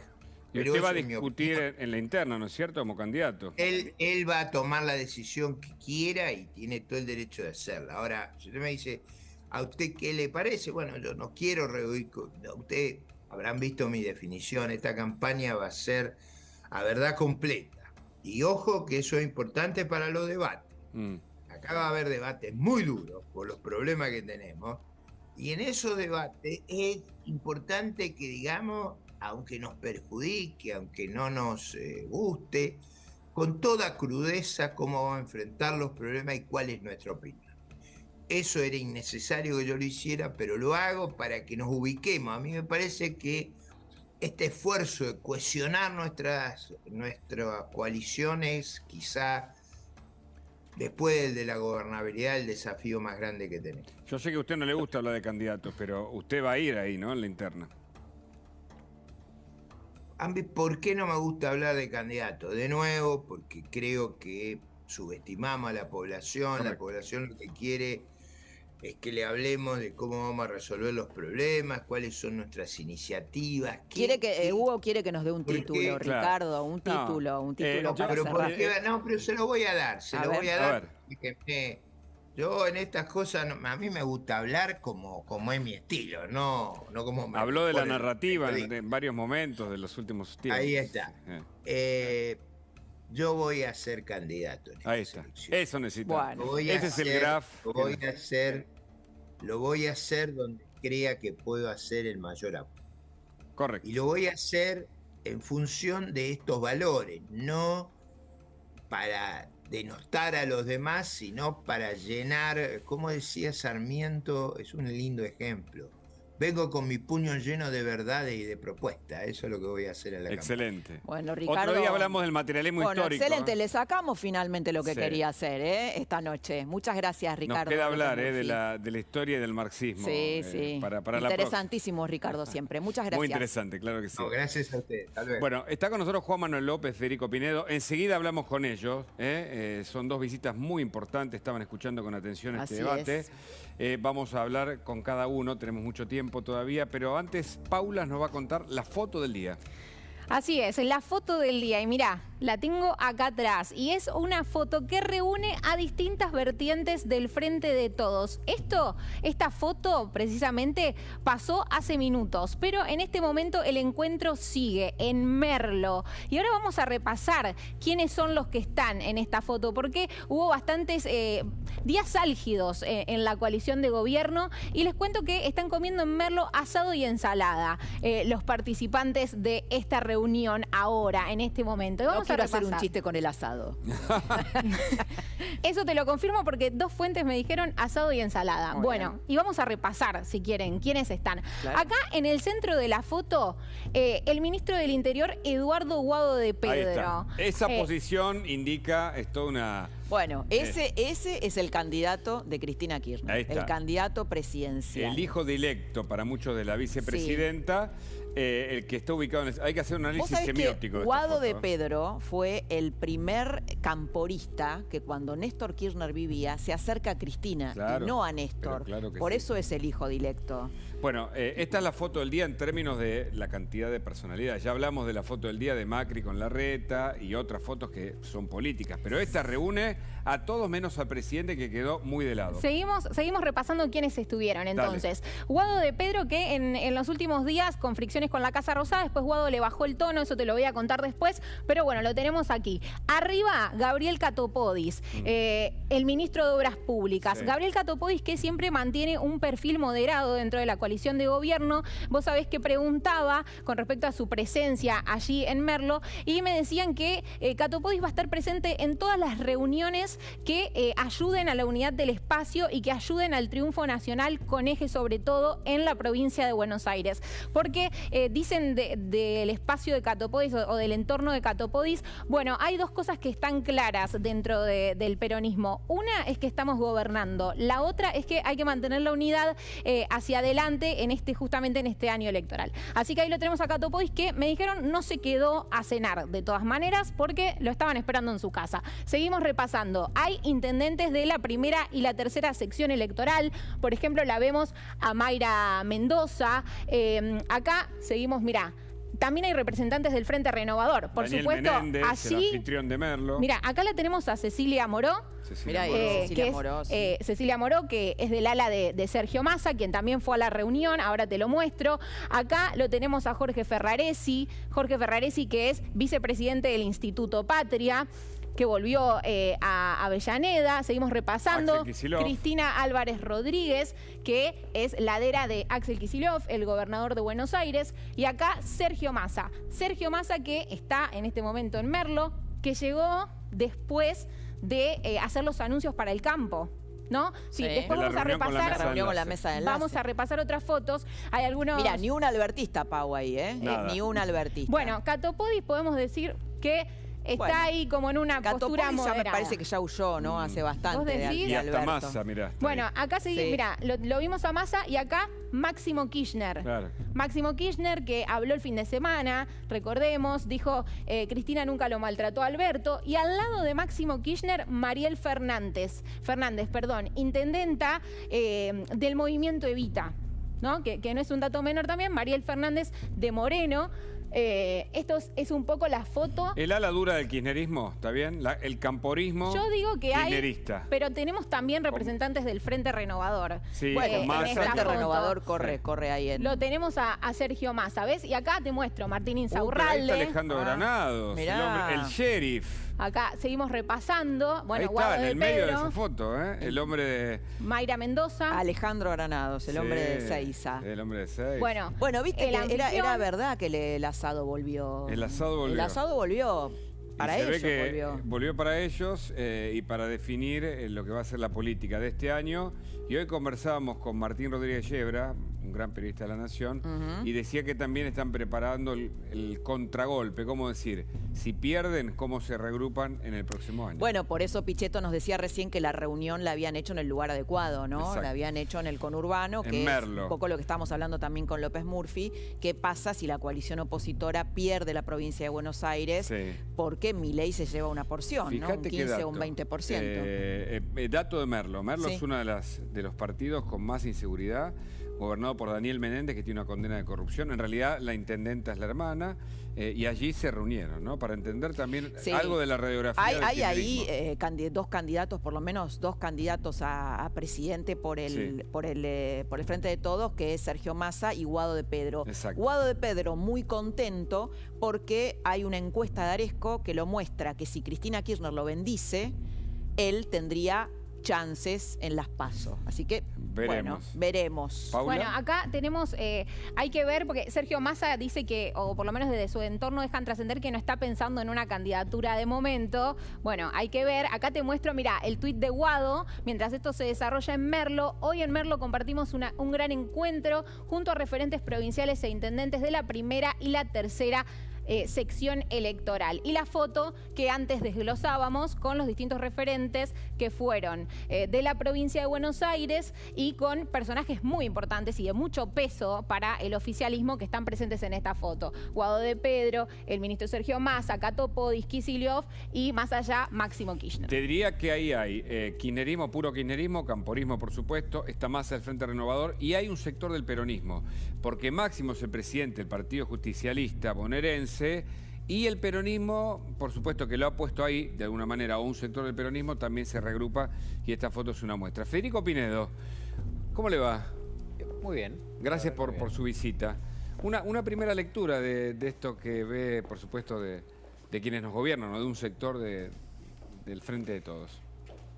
Yo creo que es un gobierno que no gobierna y ahora este año tienen que afrontar una elección.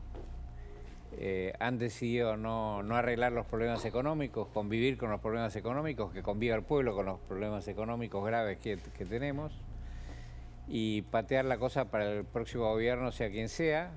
Entonces ahora están juntándose para hacer acuerdos de políticos, a ver cómo se distribuyen el poder ellos, el poder que el pueblo les dé, que supongo que va a ser minoritario, cosa que también deben estar evaluando. Si es minoritario, ¿qué hacen? Por eso Kicillof lo veo totalmente lanzado en la provincia de Buenos Aires a ser candidato a gobernador, porque debe sospechar que pueden perder la presidencia o que la van a perder, y entonces se quiere meter en una provincia donde se gana con un solo voto.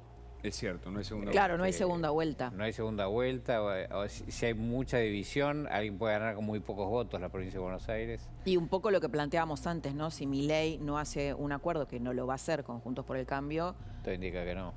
Pero bueno, ¿Qué podría pasar ahí con la coalición opositora, Federico? Lo que tiene que pasar es que tiene que tener una propuesta muy contundente, muy clara, que el pueblo sienta que necesita que esas cosas pasen, para que la Argentina funcione y la provincia de Buenos Aires funcione, y tenemos que ser convincentes en eso y convencer a nuestros compatriotas de que hay que tomar medidas y hay que tener la voluntad y el coraje de hacerlo, y hay que dar vuelta a la Argentina, que no se puede seguir destruyendo como hasta ahora. Así que hay que ser mejores que los demás en eso, y yo creo que nosotros somos mejores que Kicillof en cuanto a visión de qué es lo que necesita la Argentina. Y se piensa en Guado de Pedro a nivel nacional, Cristina Fernández senadora. Eso no sé, porque y Massa, ¿no? Ellos hacen una mezcla.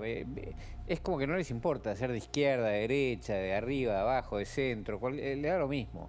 Ajá. Entonces tienen candidatos de derecha, lo tiene a Scioli siempre, ¿no? Candidato Scioli, permanente, claro. Después está... Siempre está volviendo. Bueno, señores feudales, ¿no? Como Quintela, por ejemplo. Sí, pero yo no creo que sea candidato a presidente. No, pero digo, Guado de Pedro se muestra cerca de un señor feudal. Otros de izquierda, como Kicillof o Guado de Pedro, Massa, que no sé qué es, creo que él tampoco sabe qué es, depende para qué lado camine, y bueno, es esa cosa. Yo la verdad que no me parece que sea la imagen de un equipo que además está gobernando la Argentina. Correcto. Juan... Vos decís, ¿qué están arreglando? No están arreglando nada. No, están, bueno, le vamos a preguntar a Juan, ¿están arreglando su interna? Yo creo que se van a organizar, ¿no? En algún momento. Y esto es parte de eso. Tuvieron una interna a cielo abierto durante los 3 años de gobierno con el presidente, la vicepresidenta, pero llegó el momento para la lucha para el poder. Se organizaron en el 2019, se organizaron en otras oportunidades y se van a volver a organizar ahora. Entonces tenemos que estar concentrados nosotros en qué le contamos a la sociedad, qué le proponemos a la sociedad y cómo escuchamos a la sociedad. Eso significa que son competitivos, de algún modo lo está... Sí, son competitivos. Son competitivos. Bueno, de hecho, nunca un oficialismo le va bien en las encuestas, está arriba en las encuestas. Además de que a Kicillof, y tienen provincias como la provincia de Buenos Aires, donde son más competitivos que en otras, a un oficialismo nunca se lo subestima. Ahora, Juan, esto de que Kicillof es competitivo, ¿cómo se explica que con los niveles de pobreza que tiene la provincia de Buenos Aires, lo Laura golpeada está que fue... por eso que le pregunta no, a todas por la las que... pandemia, pero ¿cómo se explica que Kicillof sea competitivo en la provincia de Buenos Aires? Bueno, la provincia de Buenos Aires recibe una ayuda del Estado Nacional muy importante. En algunos lugares hay una conexión genuina entre Cristina Kirchner y ciertos votantes por un pasado que por ahí algunos recordarán con cariño, de mayor consumo, y por una representación social de distintas maneras, sin subestimar a nadie, pero a través de los movimientos sociales, de los planes, también hay ahí una conexión que algunos dirán es clientelar, otros dirán, bueno, es más folclórica, lo que fuese, pero hay distintos tipos de vínculos del kirchnerismo con un porcentaje de la provincia de Buenos Aires. Es competitivo, pero también la provincia de Buenos Aires en la elección legislativa del 2021 la ganó Juntos por el Cambio. Pero permitime este dato, Así que para entender... tampoco es que la provincia de Buenos Aires no se puede ganar, la ganó María Eugenia Vidal en el 2015. Sí. Pero en general... Y va a ser un esfuerzo ganarla, pero es una batalla que vale la pena absolutamente. Vos sabés que de los 63, ¿no? 46 millones de habitantes que dio, ¿sabés cuántos habitan en la provincia de Buenos Aires? Entre provincia y capital. Entre provincia más de 20 millones. 20 millones. Claro. O sea que vos fíjate que... La mitad del país está ahí, ¿no? La mitad de los electores están ahí. Exactamente. Y te 17 diría, millones son de la provincia, 3 millones de la capital. Y son muy pocas las provincias que superan el millón de habitantes. Es interesante, da mucha información. Y hay un dato más complicado, que es La Matanza. En La Matanza entran más o menos 4 o 800.000 habitantes. 4 o 5 provincias chicas. Total, pero no, es que muy bien lo que decís. Creo que muy pocas provincias, obviamente la supera Córdoba, obviamente la supera Santa Fe, en cantidad de habitantes a La Matanza. Muy pocas provincias superan a La Matanza. Igual, lo de La Matanza es un escándalo. Los tipos le erraron el cálculo de la gente de La Matanza por el Federico, 20%. Sí. Yo lo explico en números, usted lo repasa conceptualmente, sí. porque lo acabo de leer. En números así, 1.200.000 en el censo del 2010, ¿está bien? La proyección del porcentaje que indica a nivel nacional tenía que haber dado otra cifra. Dio 1.700.000 en el censo 2022. Es decir que ahora da 1.800.000, en realidad porque obviamente fue muy inflado respecto del censo 2010 al 2020. O sea, tiene más o menos 50.000 habitantes más cuando debería tener 500.000. 500.000, le erraron por 500.000 habitantes. Exacto. Claro. Le erraron por el 20% de la población. O sea, no le erraron, falsificaron los números. y hay un detalle en la provincia de Buenos Aires, que es que los distritos que tienen más gente reciben más impuestos de la provincia. Claro. Entonces esto decían que tenían más gente de la que tenía y recibían más impuestos. Recordemos un poco cómo surge esto. Surge a través de, corríjame si es así, creo que es así, que Martín Tetaz recibe de alguien de adentro del INDEC. Cuando se va a hacer este censo, lo que dicen es que están preocupados por los resultados porque le aseguran a Tetaz que en el 2010 se habían truchado los números de La Matanza. Es lo que digo. Por eso se moviliza esta denuncia de la oposición. Truchar los números significa que el intendente de La Matanza se lleva plata que era de los otros distritos de la provincia de Buenos Aires, se la lleva para él en base a engañar a los argentinos y a sus colegas intendentes y al pueblo de la provincia. Bueno, como dijo Cristina, ¿no? En algún momento, si vamos a truchar, truchemos todo. Ya, truchemos todo, los precios, los pobres, la población. Increíble. La verdad que estos tipos cada día te traen un regalo que vos decís, ¿cómo puede ser que eso pueda pasar? Y en un año de elecciones, ¿a ustedes les preocupa eso en términos de la contabilidad de los datos? tuvimos los problemas con el INDEC, que me parece que se modificaron. ¿Los asusta algunos pequeños el INDEC microfraudes en el interior de... Más allá de que Marco Labaña pues, es una persona que respetamos, yo he sido colega de él en la Cámara de Diputados, antes de estar en el frente de todos, una persona respetable, pero el INDEC se merece, además de la impronta que le dio nuestro gobierno de sanearlo, de normalizarlo, se merece una nueva ley en algún momento que le dé una autonomía y una seguridad, como hablaba hace un rato Ricardo López Murphy del Banco Central. Nosotros sin de todas maneras, la truchada se dio en el 2010, ¿no? Se dio en el 2010. Y ahora se nota por qué. Pero en este censo hubieron problemas. Los datos llegaron mucho después, los datos provisorios no tienen poco que ver con los datos definitivos. No fue un censo ejemplar. Y en materia de inflación, los números los seguimos de cerca porque hay que cuidarse de un ministro de Economía como Sergio Massa que puede caer en la tentación de querer tocarlo. Entonces, ojalá tenga el INDEC mayor autonomía y si no se la va a dar este gobierno, en algún momento se la daremos nosotros cuando nos toque gobernar. Ahora, Pinedo, hay problemas también en la oposición. Las internas también demuestran, yo no sé si están peleando por un cargo, pero hay que preguntar esto, o en todo caso cada uno está ambiciosamente con cierto deseo de entender que su proyecto es el mejor, pero hay algunos inconvenientes, ¿o no? Preocuparse por las internas es como si uno se preocupara por la democracia. La verdad que eso no hay que preocuparse por las internas. Está muy bien que haya internas. Por suerte hay internas y por suerte hay democracia. Si no sería una catástrofe, ¿no? La vida nuestra. Así que eso es un punto. Me refiero al tono en algunos momentos, bueno, digamos. Pero lo relevante, en una situación hipercrítica de la Argentina, con un nivel de pobreza descomunal, con un nivel de destrucción educativa escalofriante, ¿no? La mitad de los chicos no terminan el secundario, solamente el 16% de los chicos de la Argentina termina el secundario comprendiendo textos y haciendo las operaciones matemáticas básicas. Esa cifra es escalofriante. De los chicos. Esos son los que aprenden. Tremendo. Bueno, esa es la Argentina. Entonces, si vos tenés un hijo con una enfermedad, no te da lo mismo que lo opere cualquier médico que ande caminando por la calle. Vos buscás el mejor cirujano que te parezca para esa situación. Y eso es lo que estamos haciendo. Algunos dicen es fulano, otros dicen es mengana. Y bueno, está muy bien, y es eso, pero yo no... ¿Y a usted quién le gusta? ¿Qué modelo le gusta? ¿El conversado, el de los acuerdos, sentando todos en una mesa, o el de lo más drástico, de plantear todo de entrada, incluso con consenso social, para hacer cambios rápidos, porque no hay tiempo? El gobierno nuestro, espero que sea nuestro a partir de fin de año, va a liderar si tiene éxito. Si no tiene éxito, no va a liderar. Y en una situación de hipercrisis hay que liderar. O sea, se requiere un liderazgo fuerte, se requiere convicción y se requiere coraje. Y esas condiciones son esenciales. No se pueden no tener, porque si no tenés éxito y si no tenés éxito se acaba todo. Pues la situación de Argentina es catastrófica. Federico, ¿sí? Yo estoy trabajando con Patricia Bullrich. Sí, por lo que estaba diciendo. ¿Te escuchó anoche que la entrevistamos, una larga entrevista que dejó un montón de títulos? No, venía en una ruta, así que no la pude escuchar. Ok. Federico, hacemos una pausita en la política y tenemos novedades del caso Lucio Dupuy con Jean Libares y Florencia Dorante. Así es, Laura. Faltan solamente 2 días para lectura del veredicto en el juicio del crimen de Lucio Dupuy. Vamos a saber qué es lo que decidió la justicia con respecto a las 2 imputadas.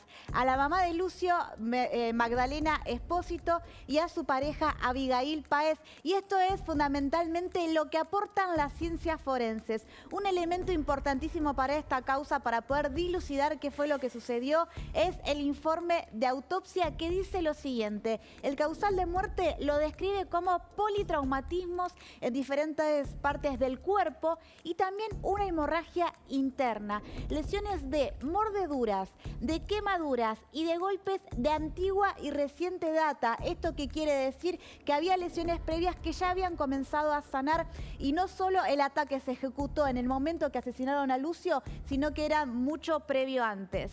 La suela de la zapatilla marcada en la espalda, el peritaje es ergométrico, hablamos mucho de esto en la causa de Fernando Báez Sosa y Jean Libares lo va a ampliar en instantes, determinó que el calzado le pertenecía a Abigail Páez, la pareja de la mamá de Lucio.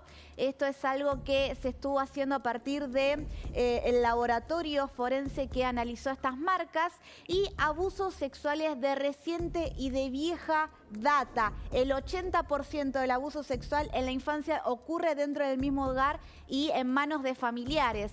Se identificó un fuerte golpe que le afectaba la cadera, el glúteo y la pierna, y además estos golpes tenían data de casi una semana. El ataque se estuvo gestando durante días y días. Jean. Y para completar con esto, vamos a ver los chats que ellas mantenían. Estamos hablando de Magdalena Espósito Valenti y Abigail Páez, que es la antesala y una de las pruebas fundamentales que tuvo la Fiscalía y obviamente el Tribunal, porque esto indica cómo lo maltrataban y trataban de ocultarlo. Como por ejemplo, Magdalena Valenti, la mamá de Lucio, le dice a su pareja: que no se te vaya la mano, que nos vamos a mandar una cagada. Esto es lo que le decía la mamá de Lucio a su pareja, porque ella trabajaba y su pareja se quedaba cuidando al nene. A lo que le respondía Abigail Páez: estoy harta, yo tengo que estar todo el día con este pendejo. Ustedes vean la...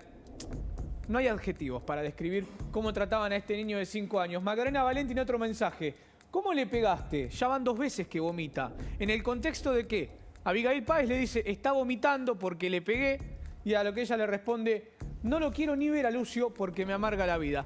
Son tan solo algunos de los mensajes que obviamente cuando se hace el allanamiento, aquel 26 de noviembre de 2021, con Lucio lamentablemente ya sin vida, secuestran los teléfonos y estos peritajes son los que se vieron en el juicio. Estos diálogos que tuvieron las implicadas, más allá de lo que marcaba Florencia recién, la autopsia, los testimonios, las declaraciones, quiénes son los responsables y los quienes intervienen. Bueno, estamos a 48 horas de que se haga justicia por la vida de Lucio Dupuy. Bueno, impecable. Es un caso... Y además que realmente te cuesta escuchar el resultado de la pero autopsia. Pero que describe la violencia sobre los menores. Hay otros casos que están demostrando que esto no es lo único. No, Hubo claro. otras 2 muertes, pero en este caso tal vez el Congreso pueda sancionar la ley Lucio, que puede indicar mayores prevenciones, ¿no? La idea del Estado te cuida, que no estuvo presente acá. Por eso habrá una segunda parte de la investigación en donde se van a investigar las responsabilidades de la jueza y de los institutos sanitarios donde fue atendido el menor sin la advertencia. Y de una justicia que es un péndulo, ¿no? Como todo en la Argentina, que pasa de desoír la voz de las mujeres a que la palabra de las mujeres es ley. O sea, es ni lo uno ni lo otro, Sí. que se desentiende de los hechos, porque con un mínimo estudio socioambiental vos podías conocer... incluso, bueno, peritaje psicológico a la madre, ¿no? Que luchó mucho por esa tenencia para terminar así. Exactamente. Que no dejó que su hijito viva en condiciones con sus tíos, en condiciones amorosas como las que estaba, y finalmente con este final. Pero digo, una mínima investigación judicial Totalmente. Hubiera detectado esto y hubiera prevenido la muerte de Lucio. Juan Manuel, está la ley que va a ser tratada en el Congreso, creo que tiene media sanción. ¿Ustedes la van a apoyar? Sí, ya la votamos en diputados y falta la media sanción de Senado, que el presidente creo que lo incorporó en extraordinarias. Ojalá salga la ley, es un caso por demás horroroso, pero pensar que pueden existir otros casos y que no se están detectando nos tiene que poner en alerta a todos, sobre todo los que tenemos responsabilidades públicas en cualquier lado. Juan Manuel, no, y esto, hasta... ¿no? Plantear esto que se plantea poco, que es esto de que la justicia pasa de un lado al otro, ¿no? Hace 10, 20 años iba una mujer golpeada, no le creían, y ahora en los casos de tenencia, que hay muchos casos así, de tenencias en donde hay violencia por parte de la mamá, la justicia plantea, bueno, no como planteó la jueza del caso Dupuy, ¿dónde va a estar mejor si no es con la mamá? A veces no está mejor con la mamá. La justicia tiene que ser profesional, y en la Argentina hemos tenido una justicia profesional, pero que se ha degradado mucho. Un juez, una jueza, para tomar esa decisión, además tiene informes técnicos de peritos y se tiene que basar en eso, no en si va a estar mejor con la mamá o el papá porque creemos alguna concepción ideológica o no, lo que fuese, o cultural. La justicia debe ser mucho más profesional de lo que es, y con profesionales probos y con exámenes técnicos vas a poder tomar una decisión que te la tenés que bancar además como juez, ¿no? Y por más que haya críticas de cualquier parte. Le quería preguntar sobre esto que usted hablaba de la educación, que es fundamental. A veces los gobiernos no dedican tanto tiempo porque no, bueno, no corta bandera, no inaugura actos. La educación se ve a largo plazo. Pero pienso en la agenda del juicio político contra la Corte que está planteada en el Congreso y por otro lado estos hechos. ¿Usted ve una sociedad violenta y un Congreso más ocupado en la agenda política del poder que de los problemas de la gente, por ejemplo? Yo creo que, la verdad, creo que el kirchnerismo se ocupa nada más que de su poder, nada más, no se ocupa de otros temas. Y como están siendo juzgados muchos de ellos, entonces se ocupan de atacar a los jueces que los juzgan. Que es un problema de ellos, no es un problema del resto de los argentinos. Respecto de las instituciones, dependen de una cultura. Las culturas se organizan de arriba para abajo. El ejemplo genera cultura. Entonces, si vos desde la punta del poder destruís las instituciones, te las pasás por encima, te las llevas a tu casa, pateás a los jueces, todo eso se va derramando en la sociedad y es lo que está pasando en todos lugares. El tema de la justicia de familia, había un avance enorme en la Argentina y en el mundo, supongo, pero lo conozco más en la Argentina, en los juzgados de familia, porque se han acercado mucho los juzgados. Por lo pronto hay fueros de familia, que antes no había, antes era justicia civil. Está claro, está claro. Entonces, y son multidisciplinarios, como dice Juan, y entonces eso debería dar resultado. Si lo cuidamos, debería dar resultado. Están los defensores de menores, están los peritos, están los psicólogos, están los jueces, está la obligación de oír al chico. O por más que sea chico chiquito. Bueno, evidentemente no. El caso Lucio muestra que no funciona. Todo eso está en la práctica de los tribunales de familia. Entonces, no sé por qué en este caso no sucedió nada de todas esas cosas que se crearon para que estas cosas no pasen. Incluso hay un tema en el caso Lucio del cual no se habla, que es el tema del abuso sexual infantil intrafamiliar. Esto es sumamente común y aterrador. Aterrador. Ahora, puede ser que también la Argentina esté dividida, ¿no? Entre lugares donde se practica mejor estas cosas, donde hay más avances, y otros lugares donde funciona cierto feudalismo. Sí, debería el Poder Judicial. Vos sabés que estas cosas dependen de cada provincia. Por eso. Cada provincia tiene su Poder Judicial que se ocupa de estos temas ordinarios de la vida cotidiana de la gente. Y bueno, debe haber algunas provincias que tienen mejor organización que otras.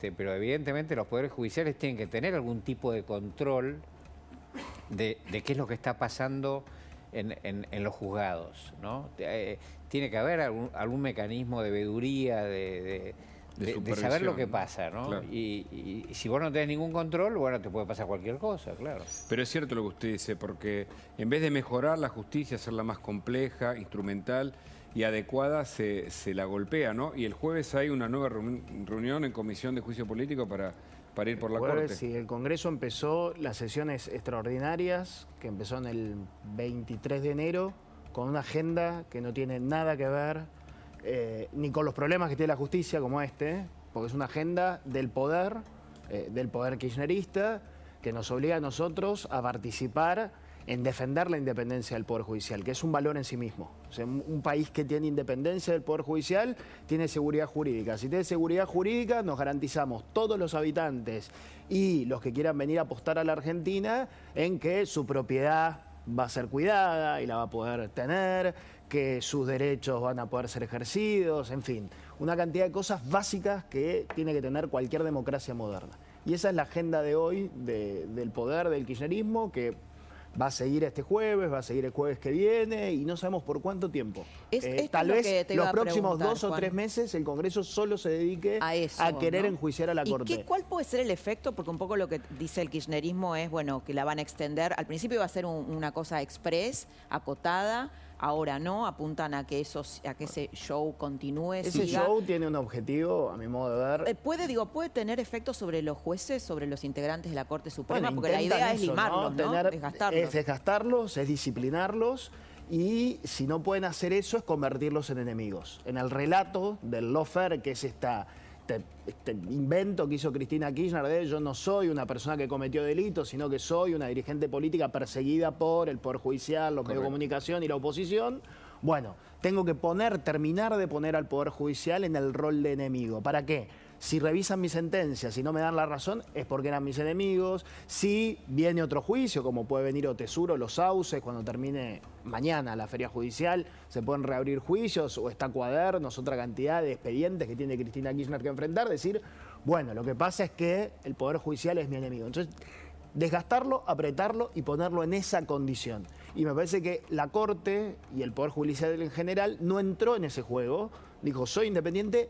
Y el pedido de juicio principal que promueve el oficialismo es solo por 2 casos. En 3 años de gobierno, la Corte tuvo 2 casos adversos, que a mi modo de ver fue absolutamente moderada y prudente la Corte en esos 2 expedientes. Entonces no toleran ni siquiera 2 casos, porque en definitiva por lo que están luchando es por la impunidad. Juan, hablamos acá, bueno, de internas, de candidaturas. Dijo Lilita Carrió que podría ser candidata. ¿Puede ser candidata? Sí, puede ser candidata, porque me parece que hay que aportar. Ah, a ver, puede serlo, puede no serlo. Es una novedad que aporta al debate. Nosotros, digo, nos tiene que preocupar quiénes son los candidatos, nos tiene que preocupar quién vaya a ser el presidente de la nación, pero nos tiene que preocupar algo previo, que es qué carácter va a tener Juntos por el Cambio, qué ideas va a proponer Juntos por el Cambio, y una forma de discutir esas ideas es a través de las candidaturas. ¿Una interna Lilita Patricia Bullrich te gustaría, Federico? A mí potente. A mí me parece que si vos querés ser presidente le tenés que ganar a cualquier otro. Si Está no, bien no sos presidente. La idea de la competitividad. Así que hay que competir. Y la competencia es buena en general. Es buena en general. La coalición nuestra es una coalición de poder. Nosotros no hicimos una coalición política para defender una idea, una ideología. Nosotros queremos transformar la Argentina desde el gobierno de la Argentina. Entre otras cosas, para que no pasen estas cosas que están pasando con este otro gobierno. Entonces, somos muy diversos. Hay socialdemócratas, hay gente que viene de lo que en Europa sería demócratas cristianos, como no sé, el partido que era de Merkel o el Partido Popular Europeo, y otros que son más socialistas, pero... Está un peronista como Pichetto, por ejemplo, que estuvo recién acá. Peronistas como Pichetto, otros tipos más centristas, otros tipos más liberales. Bueno, es una coalición porque estamos defendiendo cosas muy básicas. Estamos defendiendo el pacto de convivencia de los argentinos, la Constitución Nacional, la independencia de los jueces, que los jueces sean jueces de la ley, no jueces del poder. Son cosas muy básicas, pero que no te gobierne el narcotráfico, ¿Y la corrupción? Que se pueda educar a la gente. Bueno, entonces... Porque pienso en el índice de transparencia internacional que marca que la Argentina no descienda a nivel de su corrupción. Sacamos un 3 en números del colegio. Claro. Nos sacamos un 3 en corrupción. 3.8 exactamente. Claro, 3.8, menos de 4. Y ese es nuestro país, ¿entendés? Es la Argentina. El mejor momento de los últimos años fue en el 19. Nos contaba... Bueno, se había hecho un gran esfuerzo durante el gobierno de Cambiemos por darle un montón de herramientas al Poder Judicial para que pueda investigar, por respetarlo, básicamente, por respetar su independencia, por una cantidad de medidas hacia adentro del gobierno. Nosotros, por ejemplo, la ley de acceso a la información. Hoy, el periodismo, nosotros mismos, con una ley le preguntamos por escrito a cualquier sede del gobierno nacional cualquier información, y si no la tiene publicada, nos la tiene que brindar. Y eso transparenta todo, eso previene la corrupción. Hubo una cantidad de medidas que se tomaron que nos mejoraron, y muchas de ellas se volvieron para atrás. El expediente electrónico, por ejemplo, que vos no puedas arrancar un expediente... Truchar el expediente. Truchar el expediente. Basta de coser expediente. No, ahora, sí. Juan, no me... Lo había pasado todo digital. Sí. Exacto. Y había un gobernador de una provincia que le dijo al presidente, pero ¿y después si tenés que cambiar una página? Como, no podés. Eso fue fantástico. Justamente para eso. No, entonces no lo usamos. Me parece, no sé si... bueno, no quiero hacer nombres, mejor. Bueno, con el voto electrónico un poco que pasa eso, bueno, ¿no? y el sistema también para transparentar los gastos públicos en las provincias también fue una discusión. Para que todo estuviera online. Y plataformas como comprar y contratar son plataformas que se crearon durante la gestión de Cambiemos. Claro. Entonces, si uno es proveedor del Estado o quiere ser proveedor del Estado, encuentra la licitación, se anota, es transparente. Esa plataforma, justo pedí un acceso a la información, por eso hace poco, tuvo excepciones en los últimos años, cada vez más excepcionales. Hoy no vamos a usar contratar. En el primer IFE, ¿te acordás? Cuando comenzó la pandemia, las compras se detectaron porque justamente están publicadas. Eso abarata los costos del Estado, permite que todo el mundo competir, claro. Como decía Federico, es sano en todas las... Paula, Ahora, las Juan, etapas de- pero digo, voy a ser un poco de abogada del diablo. Pierden las elecciones finalmente en el 19. ¿Le importó más la gente la economía que el avance en contra de la corrupción? Digo, porque cuando vos mirás encuestas a la gente le Yo importa no creo la corrupción. que a la gente no le importe la corrupción. Creo que No, le no importa, dije que no le importe, pero dije que finalmente no. le importó más En la orden de marcha de la Pasaron prioridad. muchas economía, ¿no? cosas, entre otras los problemas que tuvimos en la economía, pero creo que la sociedad cada vez internaliza más que la corrupción también tiene que ver con su bienestar económico. Que un Sí. país mucho más honesto es un país mucho más justo para todos. Yo voy a dar un solo dato. Sí. Licitación de compra de remedios para el cáncer. Así es. Remedios para el cáncer, ¿no? Entonces, el presidente decidió, vamos a comprar juntos todo lo que compra el Estado Nacional y todo lo que compra el PAMI. Vamos a hacer una sola licitación internacional. Bajaron 80% los precios. 80%. Se afanaban el 80% de los remedios del cáncer, ¿me entendés? Entonces, vos decís, bueno, por eso subía en el ranking de transparencia, pues, esas barbaridades. Lo de Lázaro Báez. El tipo se presentaba para hacer una ruta, se presentaban 2 compañías, las 2 eran de Lázaro Báez. Bueno, después vino lo que vino, Dietrich, Iguacel. Son cosas muy groseras, ¿no? Son muy groseras. Diferencia de precios 40%. Y además está la ruta, porque antes tampoco la hacían. Bueno, entonces vos decís... Bueno, pero esto que usted cuenta, Federico, habla de nuestra sociedad. Porque, a ver, en el 2015, si nos retrotraemos, el peronismo tenía, aún con todo esto, mucha vitalidad. Macri ganó por muy poco en el 2015. Porque hay una idea perversa. Y estoy hablando de la sociedad, no de la dirigencia. Sí, pero hay ahora, una ¿no? idea perversa de muchos en la sociedad que dice todos los políticos son ladrones, son todos lo mismo. Entonces, un tipo que es un chorro y un asesino se camufla de político y listo, ya zafó, porque dice todos los demás son iguales que yo. Nosotros hemos tenido esos tipos que metían presos, tipos que no dejaban que hubiera construcción en la ciudad de La Plata. Ah, los sindicalistas. Pata Medina, los sindicalistas. El Pata Medina, el otro tipo que se robaba todas las cosas de los barcos. Entonces vos decís, no es lo mismo todo. Y no son todos unos sinvergüenzas. Con esa capa, ¿viste? Es como que le hacen creer a la gente que no se puede mejorar. Y bueno, sí se puede mejorar. ¿Paula? Bueno, y les pregunto, digamos, cómo se preparan ustedes de cara a lo que se viene, ¿no? Porque que también creo que la política tiene que dar como un salto en los modos. Vemos generalmente las dos coaliciones, al menos en el oficialismo y en la oposición, como demasiadas fricciones, momentos de alta tensión, dichos cruzados. Bueno, cuando en realidad la sociedad tal vez está pasando un momento bastante complicado. ¿Esas cosas se preocupan por esas cosas? Absolutamente. Yo creo que los políticos son vecinos nuestros. Somos vecinos de todos los demás. Y te nombran para que ocupes una función, para que administres lo que es del conjunto, lo que es de todos, durante poco tiempo, de acuerdo con las pautas que están en las leyes y en la Constitución. Eso es. No, los políticos no son los dueños de la gente, ¿no? Entonces vos tenés que tener una actitud de cercanía, de representación, de humildad, de austeridad, porque es la plata de ellos, de tu vecina. Entonces, Pero es cierto, Federico, que hay una distancia de la gente en general con la dirigencia política, ¿no? Por supuesto, pero por supuesto. Y eso los afecta porque a ustedes también. siempre pasa. Es un problema en la democracia de todo el mundo que se llama la oligarquización de la democracia, ¿no?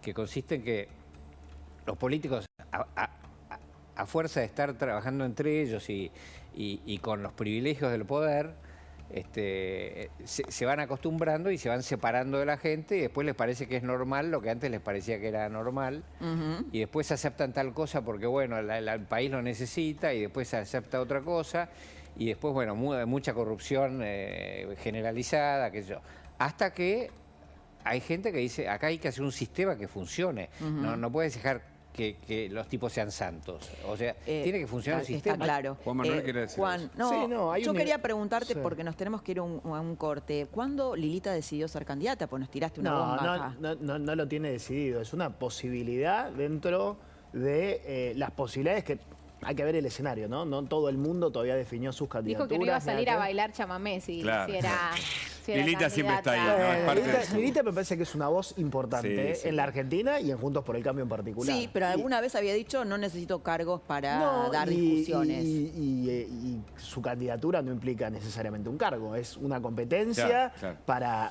En algún momento aportar creo que se ideas, había para aportar retirado. visiones. Tal vez plantea esto como para... Bueno, que se- todos pueden cambiar de opinión, Sí, por ¿no? supuesto. Pueden cambiar de opinión, pero lo importante es que esas frustraciones que tenemos los argentinos las convirtamos en proyectos, las convirtamos en Por potencia. supuesto, Y claro. es a través de la política. Y me parece que con todos los y los efectos buenos que tenemos los dirigentes tienen que políticos, estar. tenemos también la obligación de mejorar y muchos creo que mejoramos a lo largo del tiempo. Creo que Juntos por el Cambio cada vez es mejor y ofrece cada vez más y puede Ok. ser una alternativa. Gracias, Manuel López, Juan gracias. Manuel, Federico Federico Pinedo. Pinedo. Muchas Yo quiero gracias. decir una cosa de Lilita, nada más, y con eso Muy cortita, me despido, Federico. muy cortita, que es que Lilita siempre puede ser molesta, pero muchas veces frenó cosas que estaban mal hechas. Interesante recordar. Interesante. Y, Gracias. Bueno, Ya volvemos con información de Paula, que va a ser mañana el presidente. Quédate porque la interna en el frente de todos está que arde. Caliente. Dale. Está junto por el cambio, no, frente de todos, con todo, ¿no? Y mañana. frente, pues, bueno, el presidente, Alberto Fernández. Sí, ¿Qué va a hacer? pasar, Nos lo Paula? cuenta Paula. Bueno, Paula el Rossi. último datito de la noche. Mañana Alberto Fernández hace una actividad en Chaco con Jorge Capitanich. Jorge Capitanich, que hoy salió a decir, no me parece razonable que tanto el presidente como el jefe de gabinete Juan Mansur, como el ministro de Economía Sergio Massa, sean todos candidatos a presidente para este año. Así que uno de los personajes que se sumó a la interna del Frente de Todos, mañana comparten acto, vamos a ver en qué términos. Alberto, que le han Excelente. pegado tanto hoy, ¿no? Bueno, fue un gusto compartir con vos Igualmente, este mes, Hugo. Laura, Así es, hemos- te vas a descansar un poquito. Me voy a descansar un poquito, trabajamos todo el mes juntos, nos encantó acompañarte todas las noches aquí, las noches de La Nación Más. Tuvimos muchas entrevistas, Sí, recontra. muchos debates, siempre los veranos. Viste que antes no pasaba nada, bueno, ahora pasa de todo, así Sí. que fue un placer trabajar juntos. Un gusto. Mirá, Un te gusto. así, como corresponde. Seguimos igual, con más noticias Sí, en la noche. Hugo se queda. Yo me quedo. Hasta mañana. Chau. A descansar. Chao.